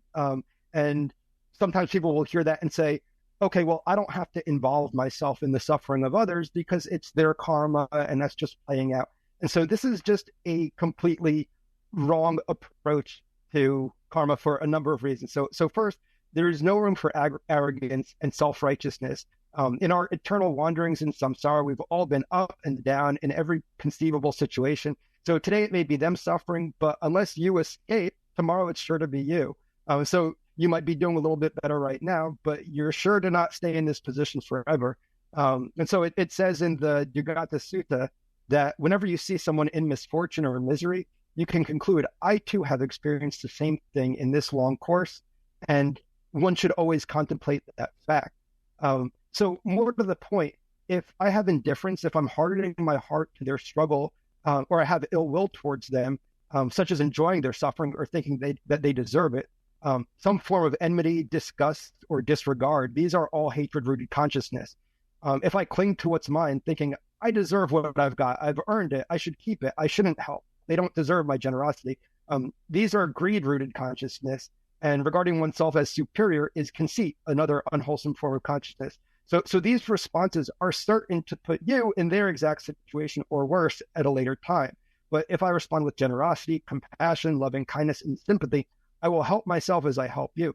Karma binds samsaric beings to solidarity and struggle together, or else we reap painful consequences for our selfishness and arrogance, right? So the only appropriate response from, I think, a correct understanding of karma is to help, is to lend a hand, is to do what we can, because the alternative is we're actually creating unwholesome karma for ourselves, and we're going to swap places. Right? So there's incredible solidarity and brotherhood for all samsaric beings. We are siblings in birth, death, and suffering. Yeah, beautifully said. And one of the ways that I sort of approach this is from the angle of my own personal suffering, which is to say that when I suffer, let's say, I lost my father in the last year or two. At a very early age, he was only 55 due to alcoholism. His death was brutally violent, etc. Right? I suffered deeply in the wake of his death. One thing you can do, and some people do, I think especially teenagers do this, but some adults as well, unfortunately, is to kind of convince yourself that you're unique. Your suffering is so deep. It's so unique. It makes you a special person that you suffer in this way that other regular people can't even comprehend, right? That's a very narcissistic and immature reaction to one's suffering. But as I have done spiritual practices, I've suffered spiritually as well as just materially and physically in this world. I realize that the loss of a loved one ties me deeply to the human condition, because all of us lose someone or something that we love. And so it's when I'm grieving the loss of my father, yes, there's the particular loss of this particular being that was particularly close to me. But if I can get out of my own way, if I can quiet down this ego-reinforcing internal dialogue, I can feel that suffering to be something that not only human beings, but sentient creatures of all sorts, even those we can't comprehend, alien life, right, suffer in a similar way. And so I find the suffering in this particular way to connect me to the whole human condition, to all sentient beings. And to, it's not about my ego and me as an individual suffering this loss, but it's me participating in the great ocean of tears that is the human condition. And that makes me walk away from that grief feeling not only much more connected with anybody that grieves for similar things, loss of a loved one, but actually I think also more able to help and offer solace to those who are going through that exact form of suffering, turning suffering into not only connective and solidarity, but also into love and compassion for anybody else who goes through it. Yeah, and I think like one of the hallmarks of true spiritual growth is being able to let go of these like egoistic judgments about others and others' conditions, thinking that like we're on some place of moral superiority looking down, and it's for us to discriminate that this person deserves help and that person deserves help. I mean, in my understanding, this is very aligned with the teachings of Jesus as well. We just said, don't judge and help everyone in need, right? Over and over and over again. Don't judge, help everyone in need. So it can be a powerful spiritual practice to work on that quality of mind that wants to discriminate in those cases, that wants to lay judgment or question, are they trying to get over on me? Something like that. It's a beautiful practice, a beautiful heart-centered, compassion-based practice, just to kind of let go of all of that. And if you see someone in need, give them a hand. Absolutely. Right? And it really, like you said, does connect you to fellow beings in the ocean of suffering. Absolutely. Yeah, and another thing is, instead of a lot of people, especially young lefties of various sorts, will very much want to sort of save the world. And you're going to run up into the brick wall of being not able to do that. You're not going to be able to satisfy or to solve everybody's suffering. You're not going to be able, in and of yourself, to, protect everybody, to heal everybody. One of the things that I've done that sort of humbled me is to say, I'm not going to be able to save the entire world. But what I can do is in my personal life, whenever I have an opportunity to generously act in the service of somebody else, irrespective of my particular egoic wants and desires in that moment. Well, I don't really have time. Well, I wish I could do this, or I don't want to give that money because I can't even afford to help that person. Irrespective of my own desires, to just generously and automatically help as much as I can. So you can't save the whole world. You can't save everybody's suffering that you see on TV, but you do have a sphere of personal influence, your family, your friends, your community, the people you pass and talk to every single day. And when any opportunity for you to let go of your ego and your own selfish interest and to generously open your heart and lovingly help another human being when that opportunity arises, I think that is a great spiritual practice. And to keep that at the forefront of your mind as you walk through the world, and always being willing to open your heart and to help when and where you can, I think is a humble and also really important spiritual practice. Yeah, I absolutely love that. And it's part of some of my favorite advice that I give to people in my one-on-one teaching when when I'm confronted with someone who is feeling really overwhelmed. And this is likely coming from, chronic doom scrolling or following the news, and you're just kind of watching these things happen in spheres that are far beyond your personal influence, and everything's going the wrong direction, right? So this cultivates this sense of helplessness that can be really cutting and really uncomfortable to hold. And exactly like you said, a lot of times my advice for these people is to focus on your personal radius. Focus on situation to situation as you go through the day, doing the best you can within your sphere of influence, right? Because you often feel hopeless or helpless or powerless because you're focusing on spheres in which you are helpless and powerless, right? Where you have no potential for impact. So a good way to counteract that is just to focus, like as you go through your day, being mindful, paying attention, like just making sure that everyone you encounter is left better for having encountered you. right? And then you can at least rejoice in your own good qualities, knowing that you're doing the most with what you've got, and that can be enough. Right. Yeah.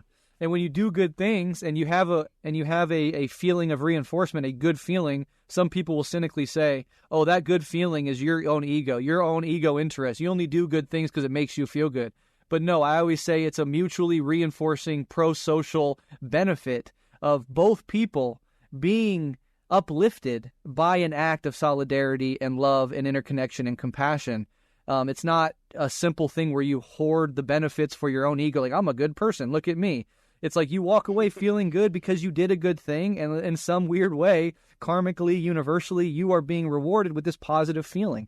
And that is, even in evolutionary terms, reinforcement of pro-social behavior.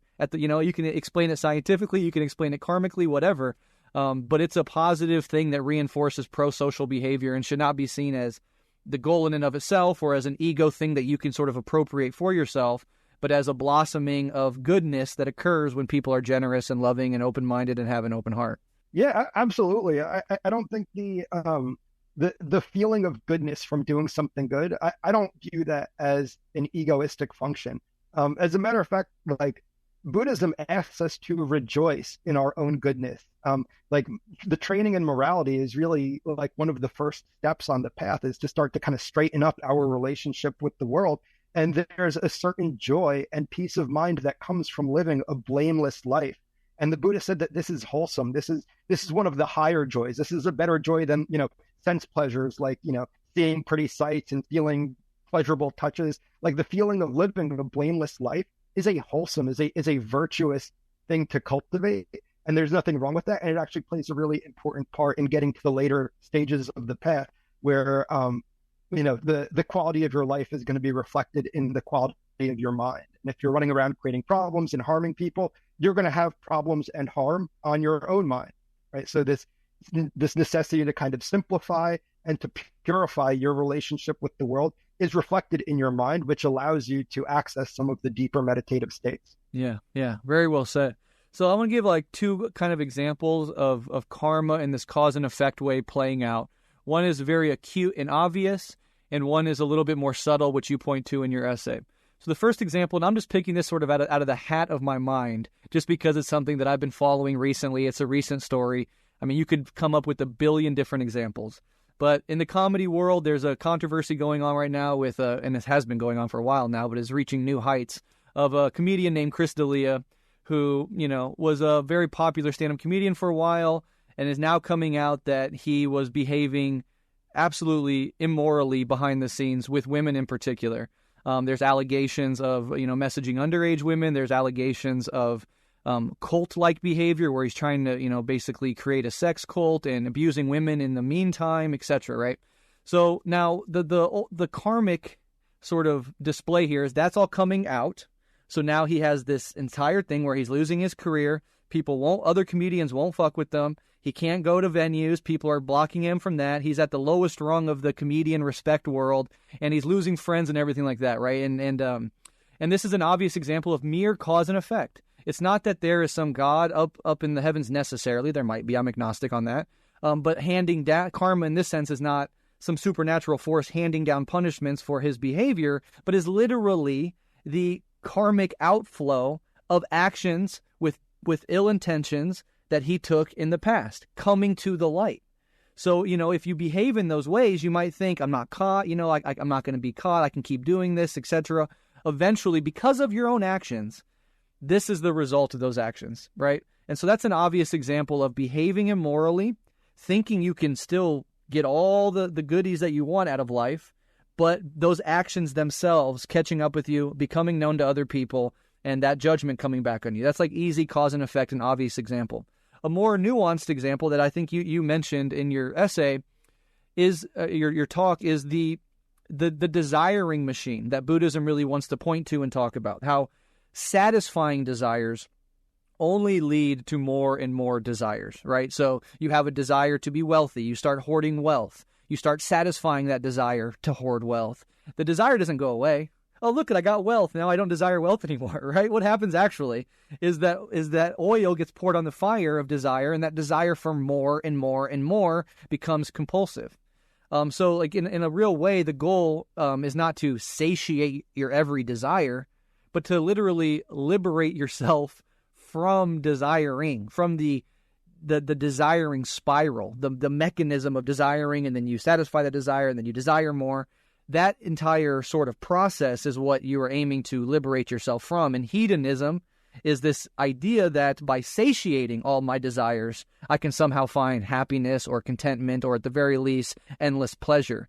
But the very machinery of desiring creates the suffering that will inevitably come back on you one way or another. And I thought you made that point very well, and that's very much in line with karma as this natural law of cause and effect. Yeah, absolutely. The Buddha taught about a number of different spheres. So the commentaries point to three areas that the Buddhist teachings apply to. So happiness, peacefulness, and welfare here and now, a beneficial rebirth in the future, and total liberation. These are kind of like the three ways you could divide up the teachings. And the teachings on happiness here and now, like we don't need to think of karma as being even this kind of like abstract metaphysical force, even if it's not controlled by anyone. The consequences of our actions are visible here and now. And even if, so to take the example of this comedian, even if he didn't get caught, he has to carry the worry and the potential fear of getting caught. Exactly. Right. And so having to carry the possibility of being caught is itself going to be something that is going to prevent peace of mind and the ability to kind of settle down.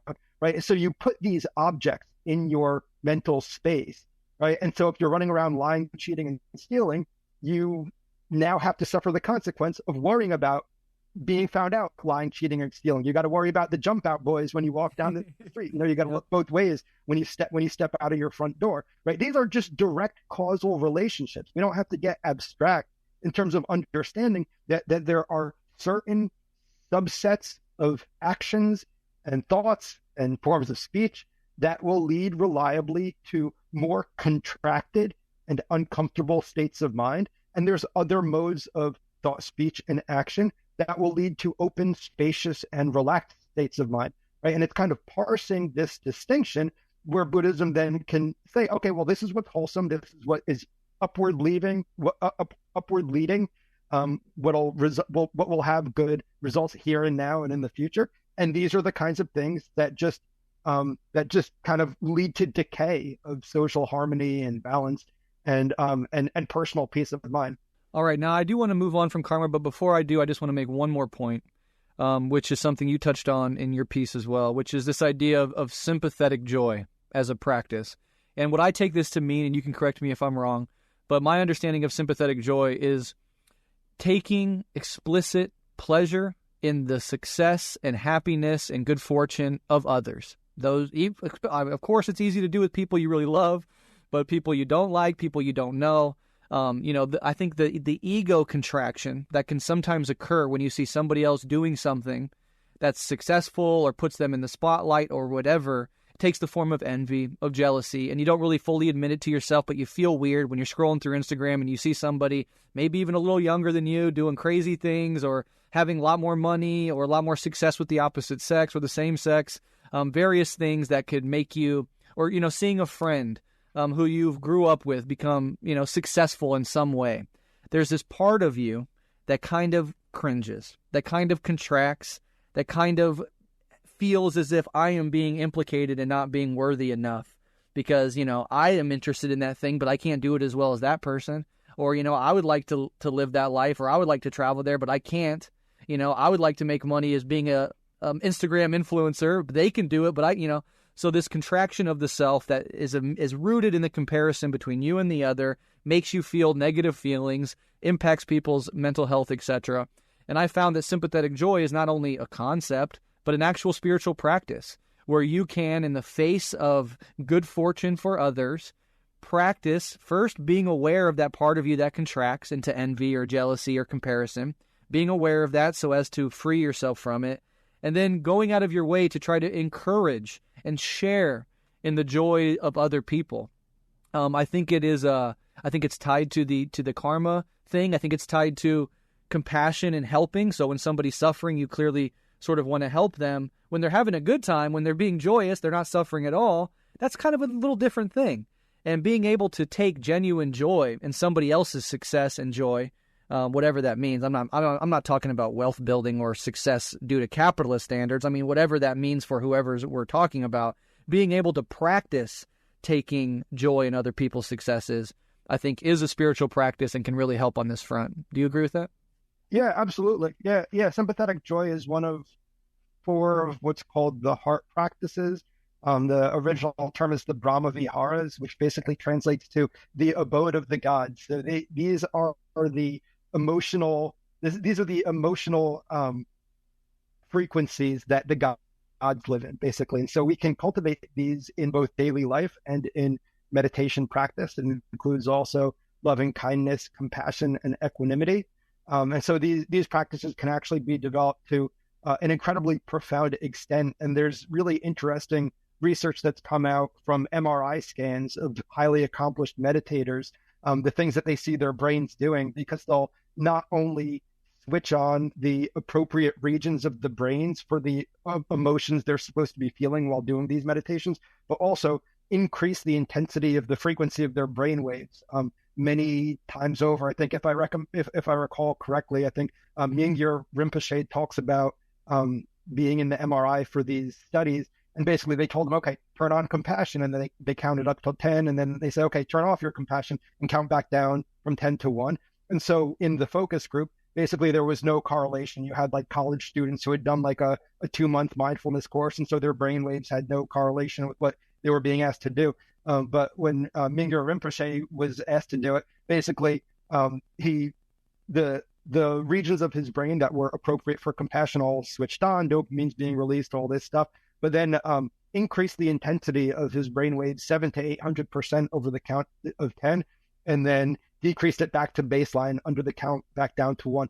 So this is an intense form of personal training that really can lead to an incredible degree of self-mastery over subjective experience. Really quite profound. Yeah, absolutely. That's fascinating. And that leads very well into this next point I want to make. It's not really a critique. It's sort of something I wrestle with as somebody interested in Buddhism as well. So I'd like to get your thoughts. So recently, especially online, there's been a debate on the left. It's an old debate, but it recurs every now and then about the trueness or falseness of religion. And there's people arguing, hey, I understand that, we have a different approach to religion than they did 100 years ago, but we can't forget that religion is fundamentally false, right? It's the opiate of the masses. It's tied with power and all these other, structures of domination and oppression. And the epistemic claims made by mainstream Christianity or Islam or Judaism or whatever about the nature of the world are demonstrably false, and we shouldn't forget that. Other people push back of, actually, you're making a category error about what religion is. Some people think it's an impulse. Some people think it's a language with which humans wrestle with their existential situation. So there's many ways we can take this argument, but the basic criticism of the falseness or trueness of religious claims don't necessarily impact Buddhism like it does the other 3 monotheistic mainstream versions of those religions, right, which are often very much about a set of claims. When I go ask my neighbor, are you a Christian? And they say yes, what they mean is, I believe a certain set of claims about Jesus being the Son of God, having resurrected, and will come back. So these are claims about the nature of the cosmos and the world that are objective claims that I believe in, and that's what makes me a Christian. Buddhism doesn't have that. Buddhism can have that. There are very hyper-religious expressions of Buddhism which seem to be arguing for some specific claims about the nature of the world.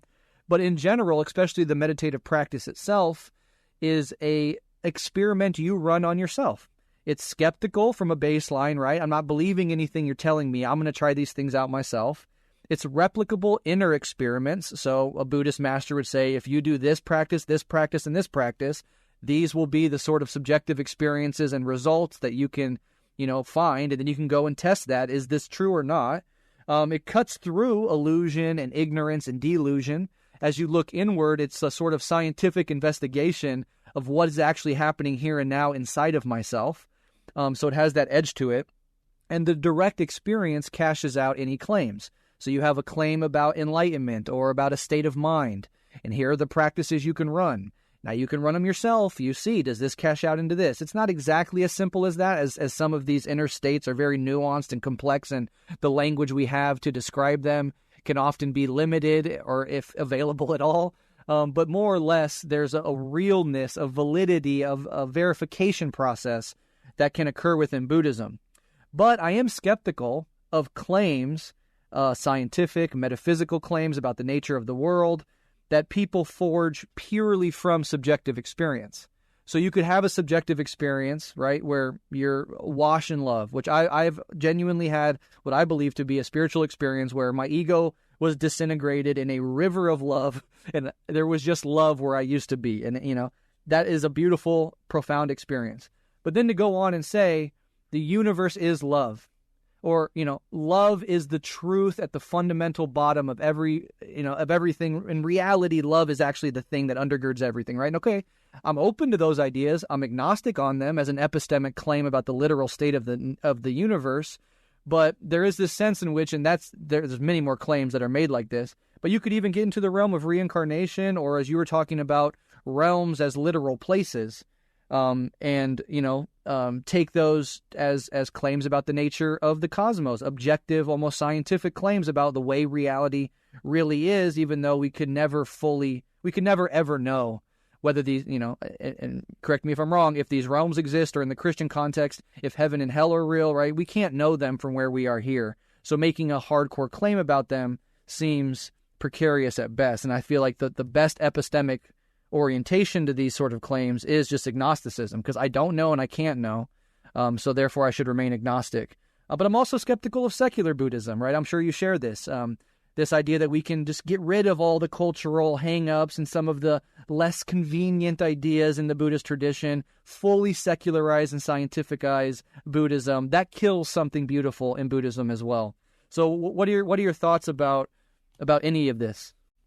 Oh my God, there's so much in there that I want to respond to. Really, really great question. So a couple of responses. And I think I'm going to give you a couple of responses that if I don't forget them by the time I get to them, they'll probably conflict with each other as well. Okay, so one response is that Buddhism teaches relinquishment of all views, even including views about things that Buddhism claims, until one can corroborate for oneself. It's interesting, and I think the Mahayana Sutta in the Digha Nikaya, someone asked the Buddha what the source of or the cause of violence is, and he said, in regular people, it's craving for sense pleasures, it's wanting more from me, basically. But in holy people, in spiritual people, Brahmins and ascetics, he says it's clinging to views.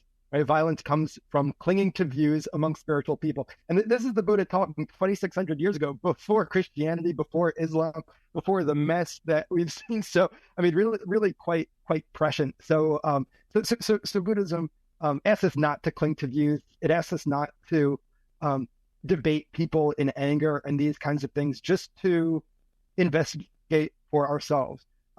Another answer I want to give is my impression that, to a large extent, based on my research, almost a complete extent, the kinds of things that, like, Christianity, for example, says will lead you to hell. And I'm not talking about like homosexuality or any of the bullshit that we see in Christianity today. I'm talking about what Jesus actually said is like bad, and what Jesus actually said is good, are the same kinds of things that will lead to lower rebirths and higher rebirths, according to Buddhism.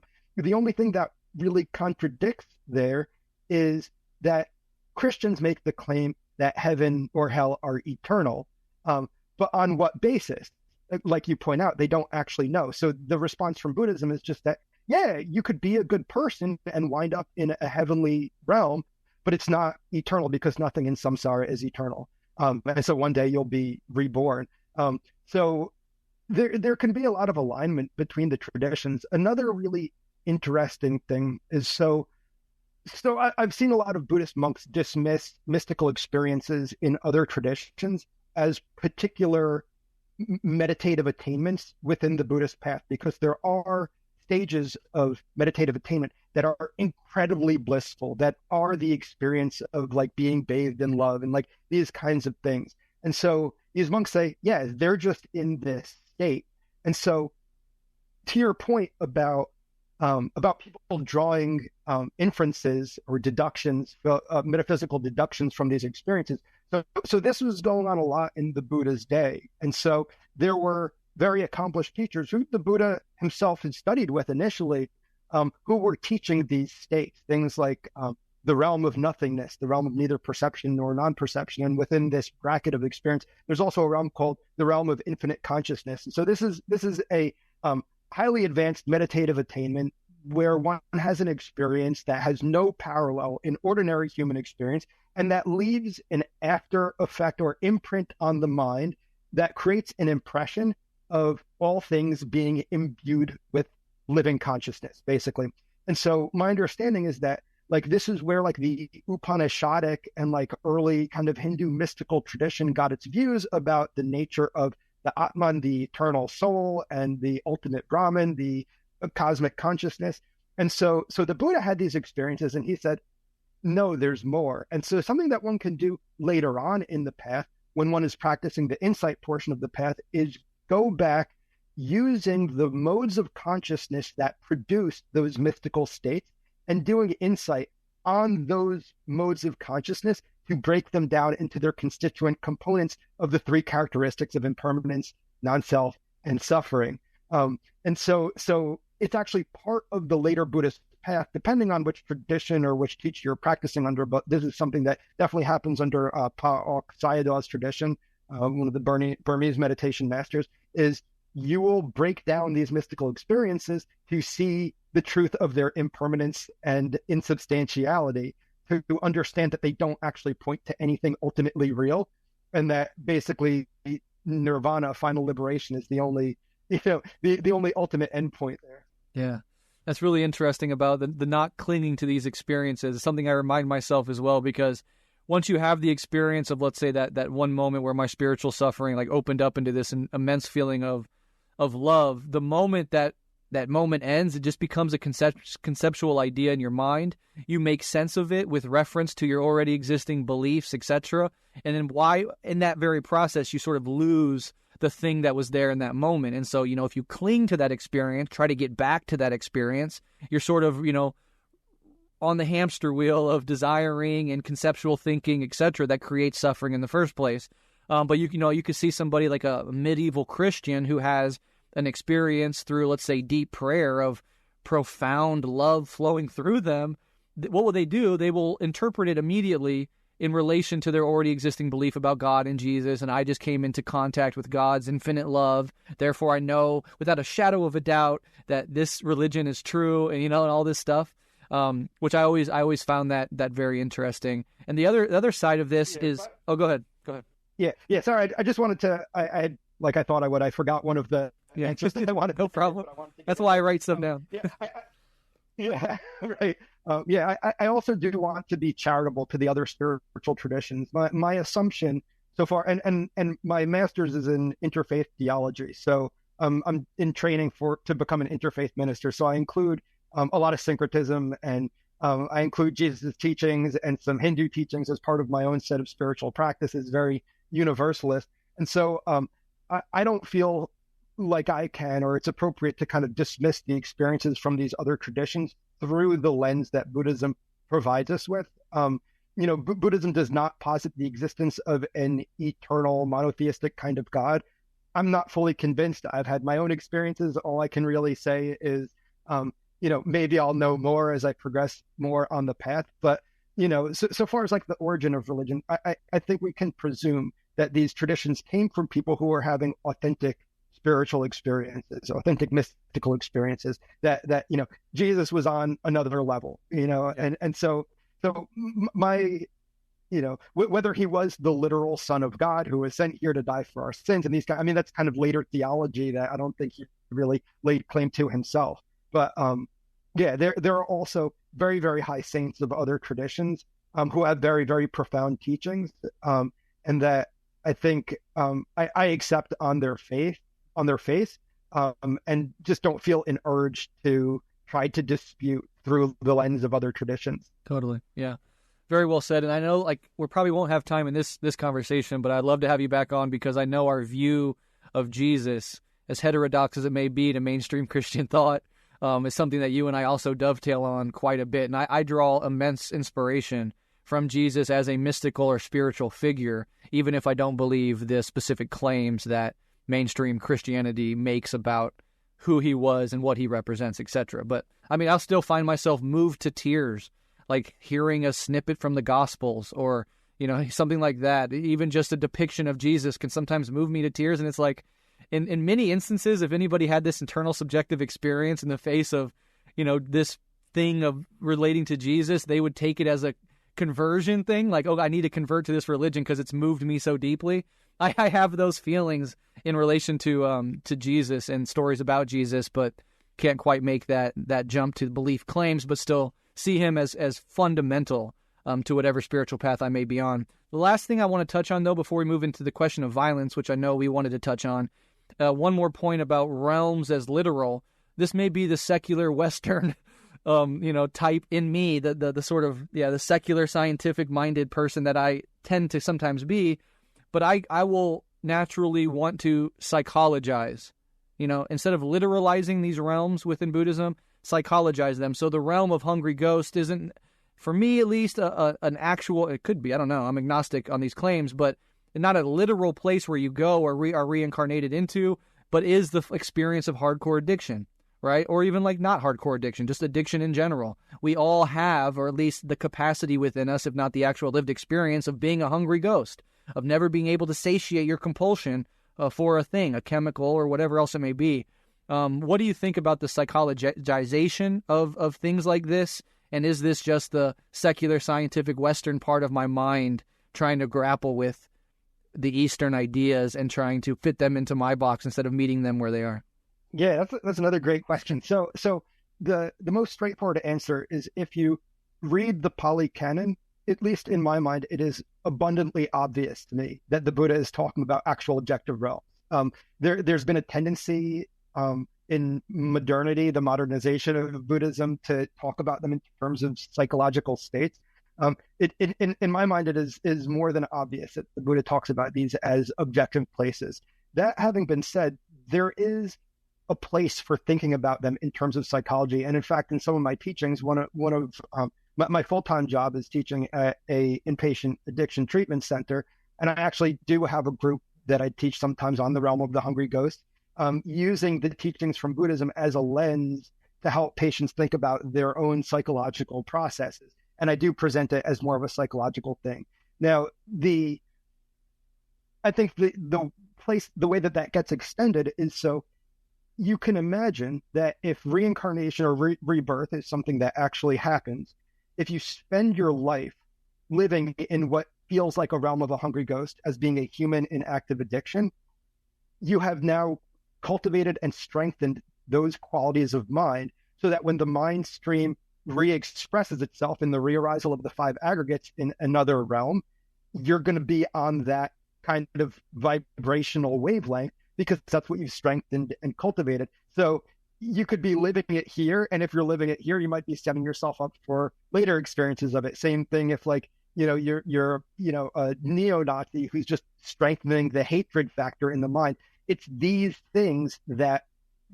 tendencies that we build up, these mental habits that sprout that are karmic potentialities that lead to rebirth if they're the ones that and so the more we are cultivating these unwholesome tendencies, the greater the likelihood that the karmic potentiality that sprouts in the next rebirth is going to be one of these unwholesome tendencies that will express itself in that kind of way. Yeah.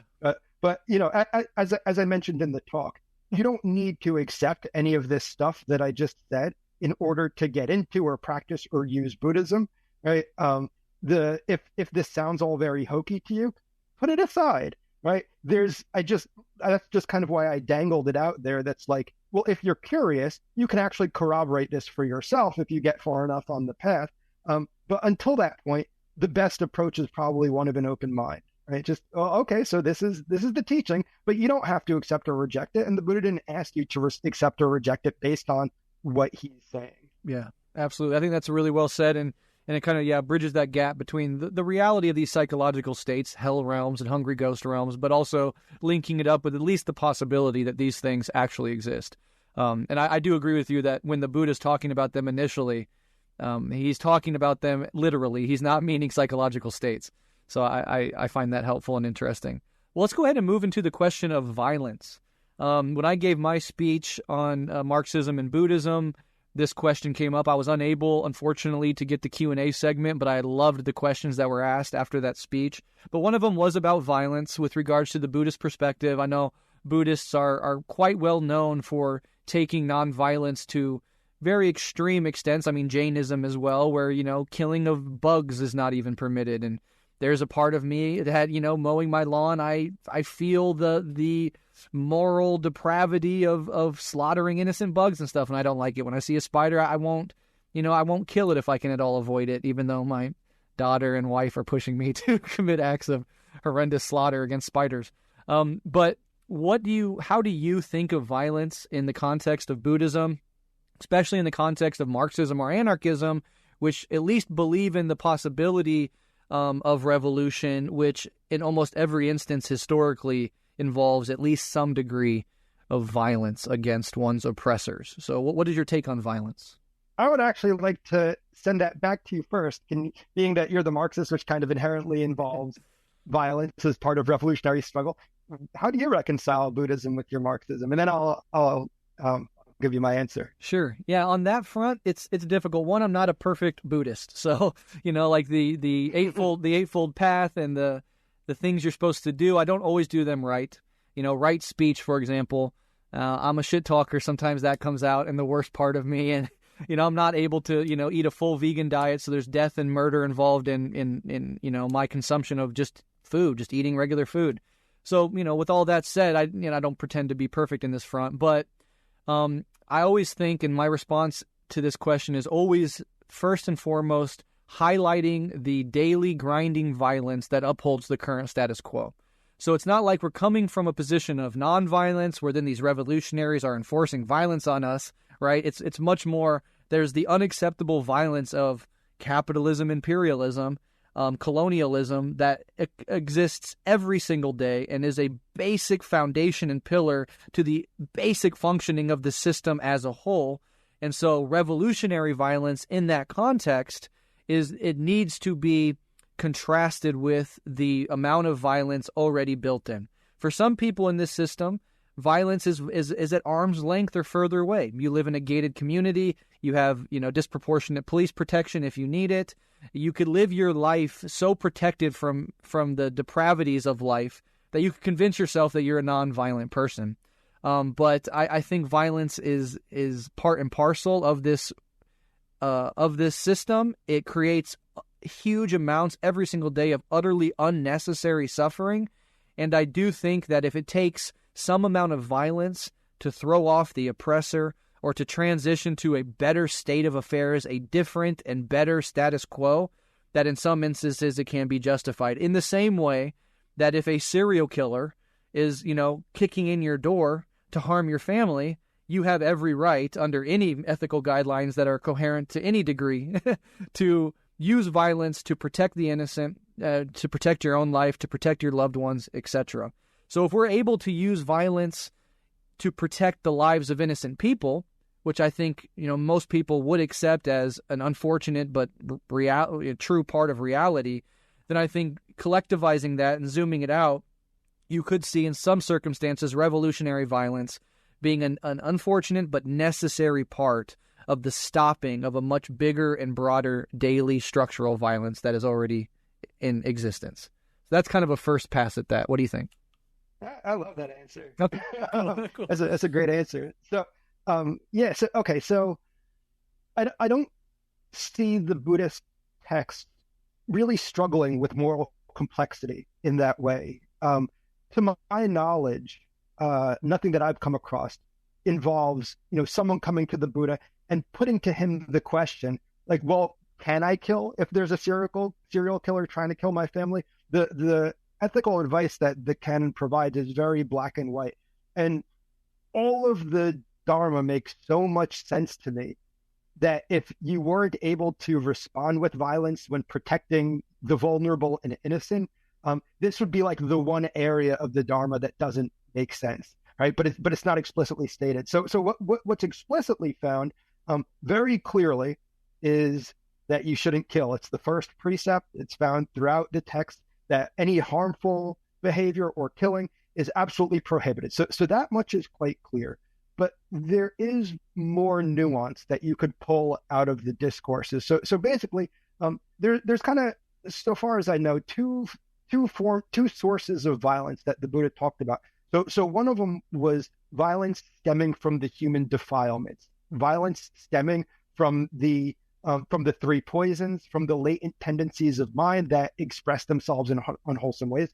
And a second category that may be less obvious is violence that arises from circumstance, where someone is kind of pushed into a situation. So an example of the violence stemming from defilements is like you have like in the Aganya Sutta, this is Digna Kaya number 27, if anyone wants to look it up, you have what's kind of like the Genesis mythology of Buddhism.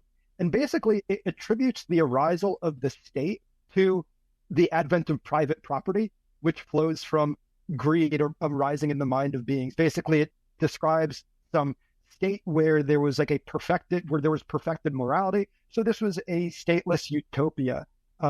And greed entered the mind of one of the people, and it was actually one of the beings. These were kind of not exactly human beings, but they descended in some sense. And so basically they were kind of hunting and gathering sort of and enjoying the produce of their fruits. And then one of them had the thought, well, what if I were to store up my grain for tomorrow? And so then they start dividing up the commons. It's really very much similar to what Kropotkin described. They start dividing up the commons, and then someone who has property over here looks at someone else's property and says, okay, I'm going to take from them. And so this led to so the arisal of greed led to the collapse of ordered society and the need for the people kind of collectively coming together and trying to create some system of government, basically to moderate, because in a realm that is governed by craving, you're going to find a lack of ethics, and now we need something to kind of impose order. So that's one example of like the violence that stems from the defilement.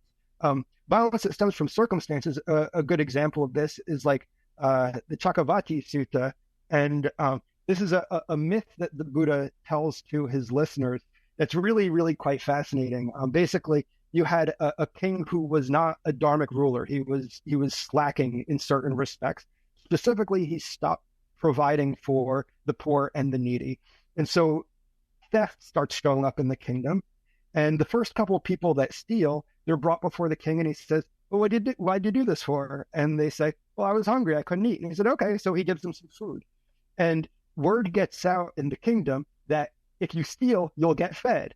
So more stealing arises. And so the king's like, well, fuck this, you're just taking advantage of me now. So he starts executing them.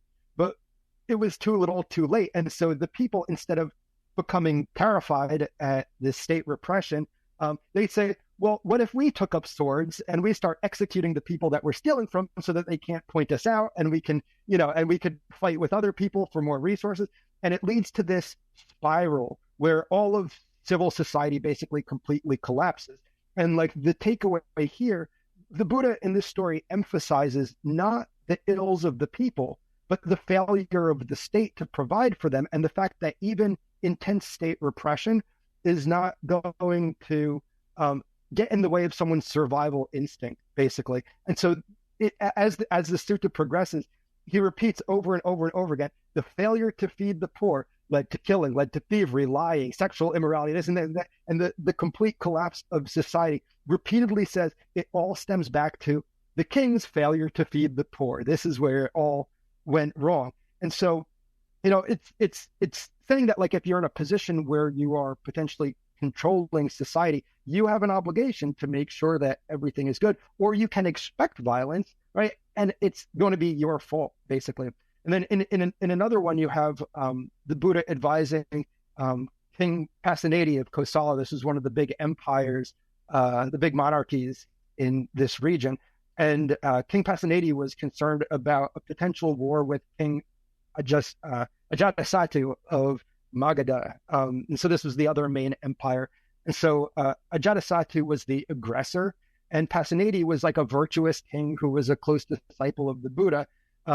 And he ends up having to fight off Ajatasattu and defeats him.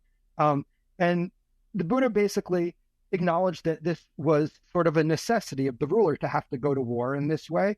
And in his analysis of the situation, he talks about Ajatasattu really in karmic terms. A conqueror will bring about his own defeat, basically. And so it kind of implies that Ajatasattu's karma was acting through King Pasenadi.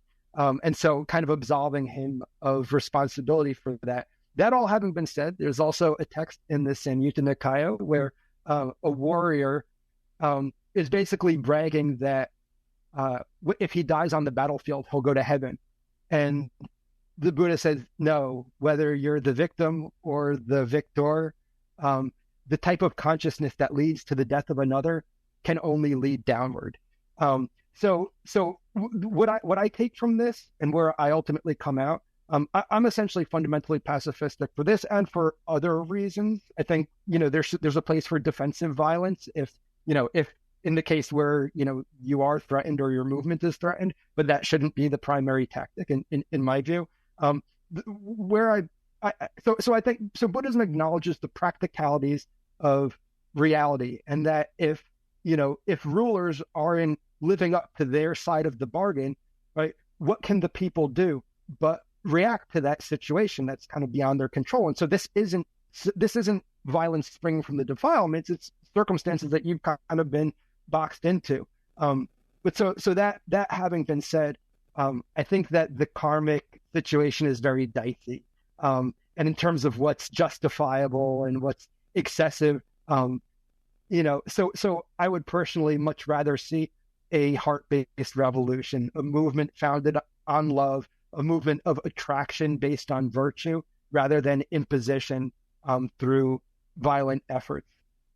Yeah, well, yeah, and I think that also leads to a point where we do agree on, which is this individual and collective element of change. So on the revolutionary left, whatever shade of left you are, we're obviously all focused on outward revolutionary change. We want to change the politics, the social structures, the economic institutions, the whole way of organizing society. We want to change through revolution. Ideally, that's why we're on the revolutionary left.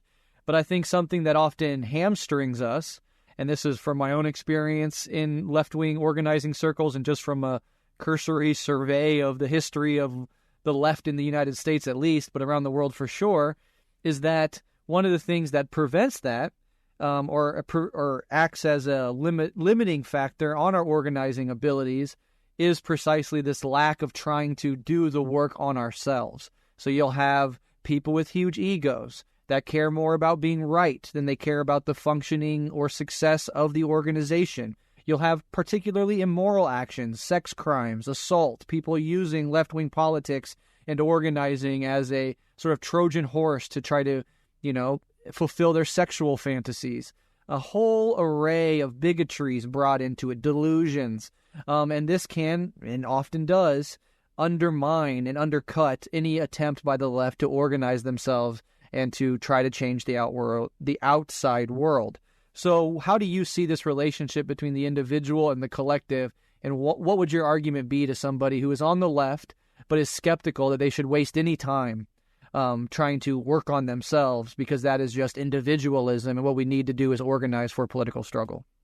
Absolutely. And so this really cuts to the heart of the logic of anarcho-spirituality entirely, that the inner liberation and outer liberation are inextricably linked and relate with each other dialectically. You can't, so if you have people who within their organization can't get along, can't make decisions together, are, canceling their friends because, I don't know, a misspoken word or some offense was taken or something, how do you expect to have abolition of police and prisons? How do you expect to have someone kill or rape someone and have you say, yeah, we should rehabilitate them, if you can't look at your comrade and forgive them for saying something that offended you? Kind of a good example of this is I posted something fairly recently that was basically supportive of voting. I think it said, handing free rein to people who want your friends dead isn't as cool as you think it is, right? And so, in my opinion, of course, I absolutely abhor the idea of voting as an anarchist, at least in this, government system. But at the same time, like the way things are going now, it absolutely makes a difference whether a Ron DeSantis is governor or some corporate Democrat is governor. That makes a huge difference for the trans and LGBTQ people who cannot survive in Florida now because they have a Ron DeSantis instead of a corporate Democrat. It's not vote blue no matter who. There's an important harm reduction argument to be made here, right? And so that was what I was getting at with that post. And some people were commenting like, oh, I'm just going to unfollow you because of your liberal views and like this kind of thing. And I unfollowed that other account because they were posting similar liberal crap. It's like, so my politics, right? This is an account called Anarchospirituality, right? I'm an anarchist, you know where I stand on these things. And you're going to basically remove me from your life because I expressed one view that you nominally disagree with without even actually hearing what my perspective is on it. Like, how are you going to have a society that's operating based on like consensus and egalitarian principles if you can't even hear someone express a view that's contrary to your own without losing your shit, And so in terms of like the Buddhist analysis, like there's a beautiful verse in the Dhammapada that says, hatred never ceases by hatred, but by love alone is vanquished. This is eternal law, right? So you can't get to a love-based society through hatred. You can't hate your way into love. You can only get to love once you let go of hatred. And that can take place now. It could take place some point in the future, but we might as well start now so we could get good at it. Because like if you're driven primarily by hate or other kind of mental defilements, like when suddenly you have the opportunity to make more free decisions, you're going to continue to be dominated by the defilement. So if we want freedom, if we want equality, we need to be treating people in these ways now. Because abolition begins at home. We need to be deconstructing a lot of this conditioning that we've picked up from neoliberalism and capitalism and the authoritarianism of our society that we then internalize and are turning around on each other. We need to be learning how to act from the Brahma Viharas, from compassion, from kindness, these kinds of things. That's definitely the position I take on that. Yeah, and one of the things that happens with egos in organizing circles, I've seen it a lot, is they'll be fundamentally interpersonal disagreements that get dressed up as high theoretical disagreements, and that's why we must split. That's why I must end this organization. That's why I must call out all my comrades. And if you don't have the sensitivity and the ability to look inward and see how your own mind and ego sort of contracts and reacts to the people around you and how it tries to cover up its tracks and tries to, hide its pettiness in like moral righteousness and I'm justified and this is what, understanding those mechanisms within yourself obviously eases those the ability for those unwholesome states to take you over. And it also allows you to understand other people where they're coming from when their egos start to act up, and you can navigate them in a more healthy, constructive way that doesn't end with the ruin of an organization or a friendship or whatever. So being able, just the pure ability to be aware of your ego, and when times call for it, to simply set it aside or not let it become a problem for other people, just that one capacity in and of itself could do so much good in left-wing organizing spaces. And that's to say nothing of these other higher sort of capacities that can be cultivated through these spiritual practices. But that's another reason why I think this work on ourselves is an important factor. You can't just turn away from the outside world and simply and merely only work on yourself. There is that tendency within spiritual communities to say, I don't want to dirty myself with politics. I don't want to engage with all of that. That's all just illusion anyway. What I'm going to do is just completely focus. That there's a sort of narcissism and a lack of responsibility that comes with going too far in that direction as well. Yeah, that's absolutely correct. Yeah. To quote Thich Nhat Hanh, I don't think I'm going to quote him accurately here, but he says like, if you look at our weapons, if you look at our bombs and guns, if you look at them deeply enough, you'll see your own mind reflected back. The hatred and the fears that produce weapons, right? You're going to find within your own mind. And so if we manage to like fly the bombs and guns out into outer space and rid the world of weaponry, sooner or later, we will make new bombs because the germ, the seed of the bombs is still present in the human psyche, right? So all of the problems that exist in society today are just the expression of these defilements made manifest in the material world. And so if we don't want to reproduce these structures, right, sooner or later, they will pop back up unless we work on ourselves, right? And so it's not, so it has to happen in dialectic, right? The social context will inform and influence what's coming up from the mind, and what's coming up from the mind is going to be shaping the human context and the social situation. But we can't ignore the one and focus entirely on the other, because even if we got some wonderful, perfect utopia just by the snap of a fingers, right? If you imagine like just taking just a random selection of Americans with how polarized people are today and dropping them in some sort of utopian society, it would be hours before they were squabbling and creating more problems again, right? So we need to level up the qualities of our own consciousness if we really want to create and keep a better world. Yeah, absolutely. Well said. Yeah, one of the practices I do is whenever there's something about somebody else that just irritates or repulses me, instead of, getting really comfortable in that self-righteousness and that judgment and seeing myself as superior to that person, I immediately sort of use that as an alarm bell to look inside, say, what about that person is mirroring something within yourself? You can even talk about this in psychoanalytic terms of like the shadow side of yourself.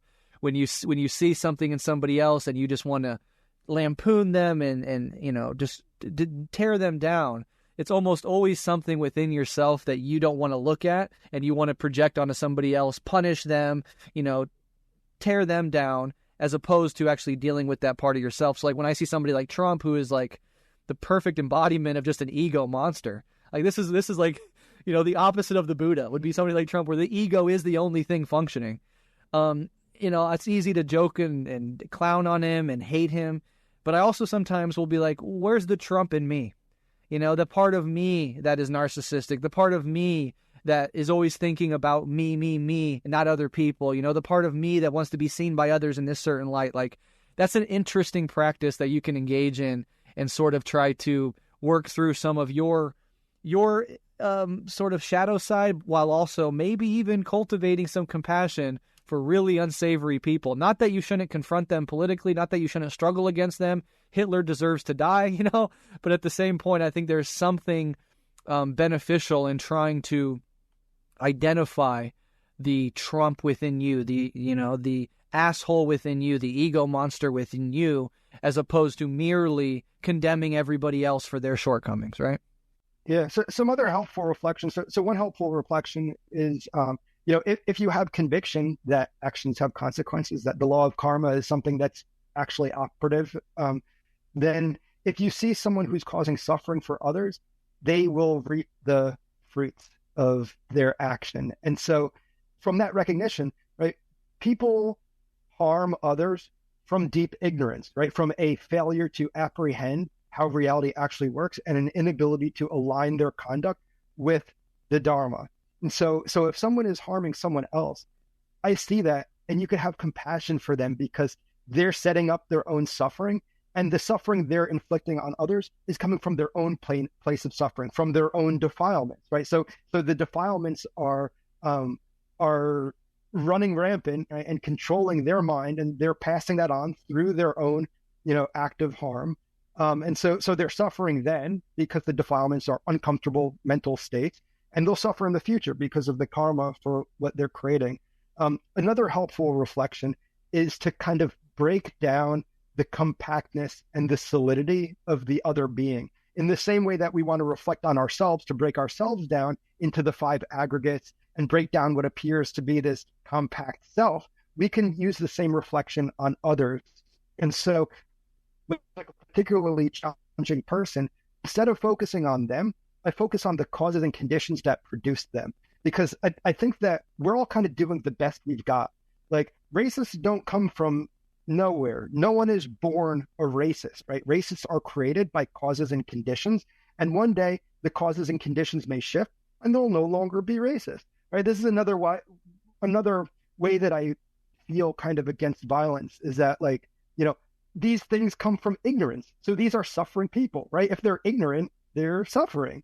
And so, you know, we've seen like, research shows that, one of the best ways to get rid of racism or homophobia is to have these people actually meet one of the people that they hate. A lot of these people are just being created by Fox News and these conservative pundits. Like if you look at like the situation with trans people now, like people do not actually know what trans people are and what the facts are around transition and gender affirming care for children. Like people just don't know. They think that apples are oranges or hot dogs, something completely different, right? And they didn't invent these ideas themselves. They've been told this stuff, right? They are victims of the disinformation. So they're not bad people. They are misinformed because of the informational environment that they happen to be surrounded in, right? And so when I could look at people in this way, it really makes more room for compassion and more room for kindness and non-hatred. When it's, when I could stop putting these things on the person as a solid entity, but understand them through the matrix of causal processes and influences that have structured who they are today and that very easily could change tomorrow. Right. Yeah.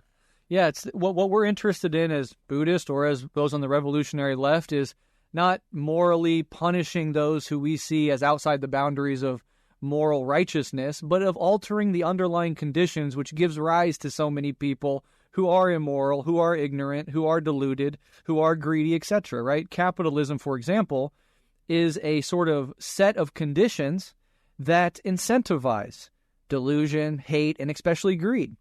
Resource scarcity, the hoarding of wealth, it makes people fear that they'll be impoverished, and that drives on an urge to want to greedily take everything for, me and mine, don't tread on me. That entire sort of mentality arises out of certain conditions. And instead of just wagging our finger at the person who's saying stuff like that, we should always, first and foremost, acknowledge the underlying conditions which gives rise to that way of relating to oneself and to others. And in our revolutionary processes, attempt to change those conditions to give rise to new forms of behavior. We'll often hear the human nature argument, for example, right? By the people on the right saying communism is against human nature, capitalism is aligned with human nature. The truth is, human nature is the full spectrum of everything humans can possibly do. Communism and capitalism are both elements of human nature, greed and delusion and ill will, as well as loving compassion and sympathetic joy and enlightenment. These all are the human condition. They're all a possibility within the realm of human nature, and it's a matter of creating conditions that give rise to and incentivize certain ways of being that are pro-social, that are beneficial, that are karmically, good, as opposed to those that perpetuate and entrench things like greed, delusion, and ill will. So just the underlying conditions is a very big situation, is a very big concept within Buddhism, and it's also really big within Marxism and Anarchism as well, of understanding the conditions as opposed to moralizing the individuals who are mere products of those conditions. Yeah, absolutely. Absolutely. Yeah. And to the point about that human nature is this full range, what Buddhism and spirituality is about taking responsibility for what range you're operating in, right? The fact that we don't have to be victims of circumstance, and that we can train ourselves to be better in the future than we are today, and, also to the initial question about the left, another helpful Buddhist reflection is to put ourselves in other people's shoes and reflect on how we'd like to be treated. So if I was a racist person who had any doubt in my ideology, would I want the alternative to be hostile to me or be welcoming to me, right?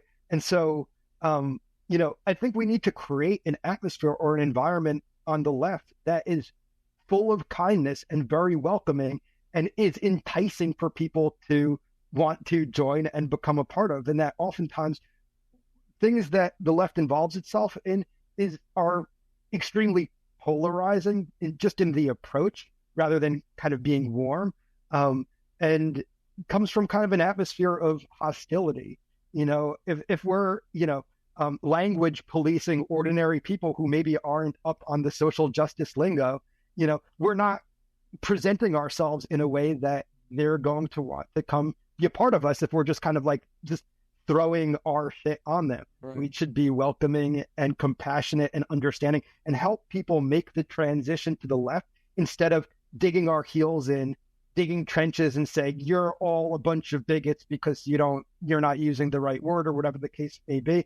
Right? I try and model this in my own content moderation. Like anyone that is familiar with my page, like you'll never see me calling people names or attacking them personally or coming from anywhere other than a place of understanding or compassion, because I'm trying to model that way of communication that gives people an open mind and makes them likely to actually consider what I'm saying and potentially accept what I'm saying, right? If I'm just going to be like, you're an asshole, you're a bigot, and you don't understand what it is that you did wrong, you're going to be like, well, fuck this guy.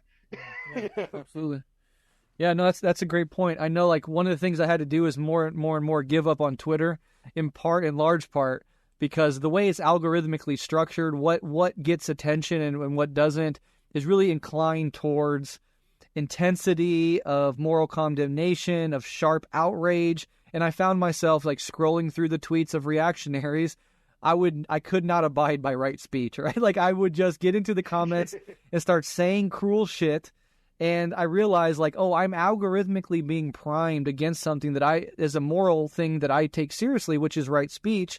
And I'm not able to do it on this platform in any consistent way because it just takes one bad mood, one lapse of awareness, and I'm in somebody's comments talking shit. So I realized I had to sort of extricate myself from that entire arena in order to preserve this sort of moral ideal of trying to do right speech, among many other things. And of course, the hostility on the left, speaking of compassionately understanding something, to be on the left in the U.S. is to be under assault from all angles. It's to be called a child, a utopian, a dreamer, a stupid, an apologist for genocide, a wannabe tyrant, right? Like, if you grow up in America with any real left-wing beliefs, you are going to be met with this hostility every step of the way. And so there's a way in which I understand this certain sort of hostility on the left, which can often be defensive in nature, maybe preemptive, but still ultimately defensive. Whereas I know I'm going to be met with hostility by everybody. So I'm just going to lead with hostility in the first place. I'm going to show my swagger and my confidence in my ideas, which are inevitably going to be attacked. So I compassionately understand it, but you're 100% right. We should be above that. We should offer warm, welcoming community without being naive, right? Without being so naive and starry-eyed and bushy-tailed that we really do let in predators or people who have no interest in redeeming themselves, right? Hardcore neo-Nazis and stuff, while at the same time trying to maintain a general openness to vast majority of people who are not evil, but maybe ignorant of our ideas or, fence-sitting, or maybe they don't want to admit it, but they're kind of open to something. And if we're just warm and inviting enough, maybe we can break down some walls and at least get them away from the most noxious politics, if not move them all the way to where we happen to be on the left, right? Yeah, no, that's absolutely right. You're 100% that, the anger and the reactivity is justified. It's just not helpful. It doesn't actually advance the cause. It doesn't actually make anyone safer or freer. It just kind of leads to the polarity of the discourse, like it's absolutely understand, especially someone, with marginalized identities who's felt like they're under attack by society for their entire life, right? That reactivity is totally understandable, but it's not helpful, right? And so it's this idea of hatred doesn't cease by hatred, right? You're hated, so you return hatred. Sooner or later, someone's going to have to stop hating if you want to get along, right? And me as someone on the left, my proposition is just that we should do it first. We should create a welcoming environment. We can't wait for them to do it, because how is that praxis for us, right? Our praxis should be building a movement that people want to join, that's welcoming, and yeah. So it's really a practical consideration. It's not that it's not understandable. It's just it's not going to move the ball forward. Yeah, definitely, absolutely crucial point there. Well, let me ask you, we only have about 10 more minutes, and then I think our time is up. I just have to go get my children from school, actually. But I did want to touch on this. We've obviously heavily focused on the Buddhist part of this essay, but I kind of want to touch on the politics a little bit. Anarchism, especially the way that you articulated here, I disagree with almost nothing of the basic, summary of what anarchism is, how the basic of anarchist communism as a goal aligns with Buddhism. On your page, Anarchospirituality, you're very open to other left tendencies. You're not a dogmatic sectarian who hates everybody who isn't an anarchist, which made it very welcoming to somebody like me who is not an anarchist. And of course, for those interested more in Kropotkin on Red Menace, we recently, a few months ago, covered his famous text, The Conquest of Breht. I know you talk about mutual aid in your essay, but we did cover that. So anybody interested in learning more anarchist theory, definitely check that out.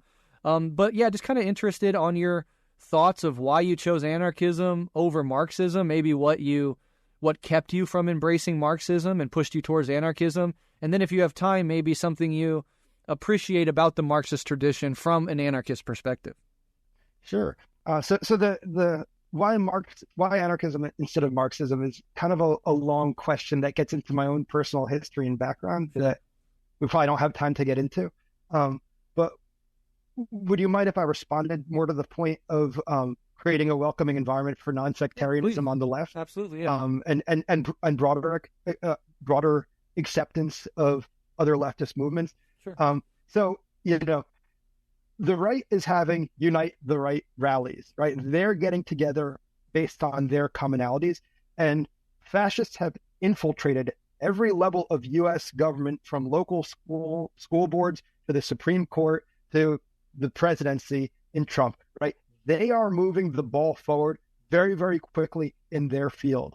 And it is my opinion that we on the left need to find whatever commonalities we can agree on and move forward on that basis. That, like, when I see people fighting online about, like, how could you support Marxists? Like, they killed us in like 1918 or like whatever it was, it's like, dude, you need to get past that, because like these are your closest comrades to your right, So we need it's my opinion, and some people may hate me for this. We need to be able to work with everyone up through liberals who are willing to work with us to get the numbers and the movement and the momentum for our movement to protect trans people, to protect women, and to fight the class system. All of these problems that are just intensifying today. We really need some unity, some solidarity. We need to be able to put these differences aside and stop squabbling over whatever the hell, and figure out how we could move forward. One of the organizations that I do mutual aid with is just a broad leftist organization. It's called CARP in Philadelphia, if anyone's interested. But they include everything from anarcho-primitivist, anti-civ anarchists to straight up social democrat liberals. And we work together. We support the community. We do what needs to be done. I've never seen a fight in the group chat on ideological bases. Like, we can do this. We can move past these ideologies and sort that out later. But I think that the exigencies of the circumstances require that we find as many ways as we can to work together through whatever methods are available to us. Yeah. So on that note, Marxism is great. I don't have anything bad to say about it. I love the economic analysis. I really appreciate the fact that something like 40% of Gen Zers like Marxism, think that Marx had a better, that Marxism would lead to freedom more than like following the Declaration of Independence. I forget exactly what the poll was or whatever. But like if you're getting Gen Zers onto the leftist cause, like, fuck yeah, let's do it. And I also really appreciate it. I believe it was in that episode that you did on the Conquest of Breht. Towards the end, you said, why can't we work with these people? Why can't we approach revolution such that, like, if a Marxist, dictatorship of the proletariat is what is going to win out tactfully, why can't we do that and also create pockets of autonomous zones where anarcho-communists can start experimenting with decentralized and non-hierarchical organizational models, because that's where Marxism wants to lead anyway, right? So why can't we work together and draw on the strengths of each, offset the weaknesses of each, and find ways to work in synergy with one another to promote and support our revolutionary goals? Absolutely. Yeah, and part of that, I think, comes with not super clinging to your ideas. So you need to be right? If I'm not saying, like, I know Marxism is true, and if you critique Marxism, you're critiquing me, and I have to go on the defensive, right? If you let all of that go, it's not so much about I have the right ideas and they have the wrong ones. It's like, this is where I'm coming from. This is my perspective. I would like to learn from this person, see what their perspective is. Me and you could be as simple as different influences growing up. That, as far as why you went anarchist and I went Marxist, right? Personality traits even can sometimes dictate which way somebody goes. And I'm not trying to say that there are no differences and there are no important differences. Of course there are. And at certain periods of revolutionary struggle or process of transition, those differences can really sometimes, and have historically, come to a real contradiction that needed to be worked out. But when we're on the back foot, when we have no power whatsoever, when the people, when the fucking fascists and capitalists and imperialists have all the power, all the wealth, all the control, telling some anarchist right? If I looked at you and said I could never work with you because, your a priori rejection of the state conflicts with my acknowledgement of the state as a tool that we can, to build class power. Therefore, you might as well be a fascist to me as far as my ability to work with you. That was just insane. And successful politics is about coalition building around shared interests based on where you actually are in material reality here and now. And we're in no position to hyper divide ourselves, our already tiny little grouping of people on the revolutionary left, to splinter off into a million little subsects, which just become subcultures. At that point, you are now turning politics into subcultures because you're saying the purity of these ideas are more important than the effectiveness of class struggle. And I'm not willing to set aside my dogma to have actual material gains. Therefore, we're just a subculture at this point. And I think that's delusional, and we have to get over that. But again, without having to pretend like we're starry-eyed, naive children who think we can all get along all the time and nothing is really the matter and left unity for left unity's sake. That can also be naive, and that could lead to a bunch of errors as well. So it's about kind of the middle path, right? Striking out this balance between the two egregious errors on each side.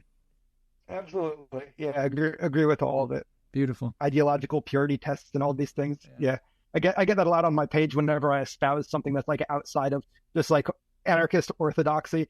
I just say, listen, like, I'm really not concerned with being an orthodox anarchist for dogmatic, for the sake of dogmatism. Like, I'm interested in what needs to be done right now and what works. And if, for example, voting helps, trans kids be able to transition and not kill themselves, I'm going to vote.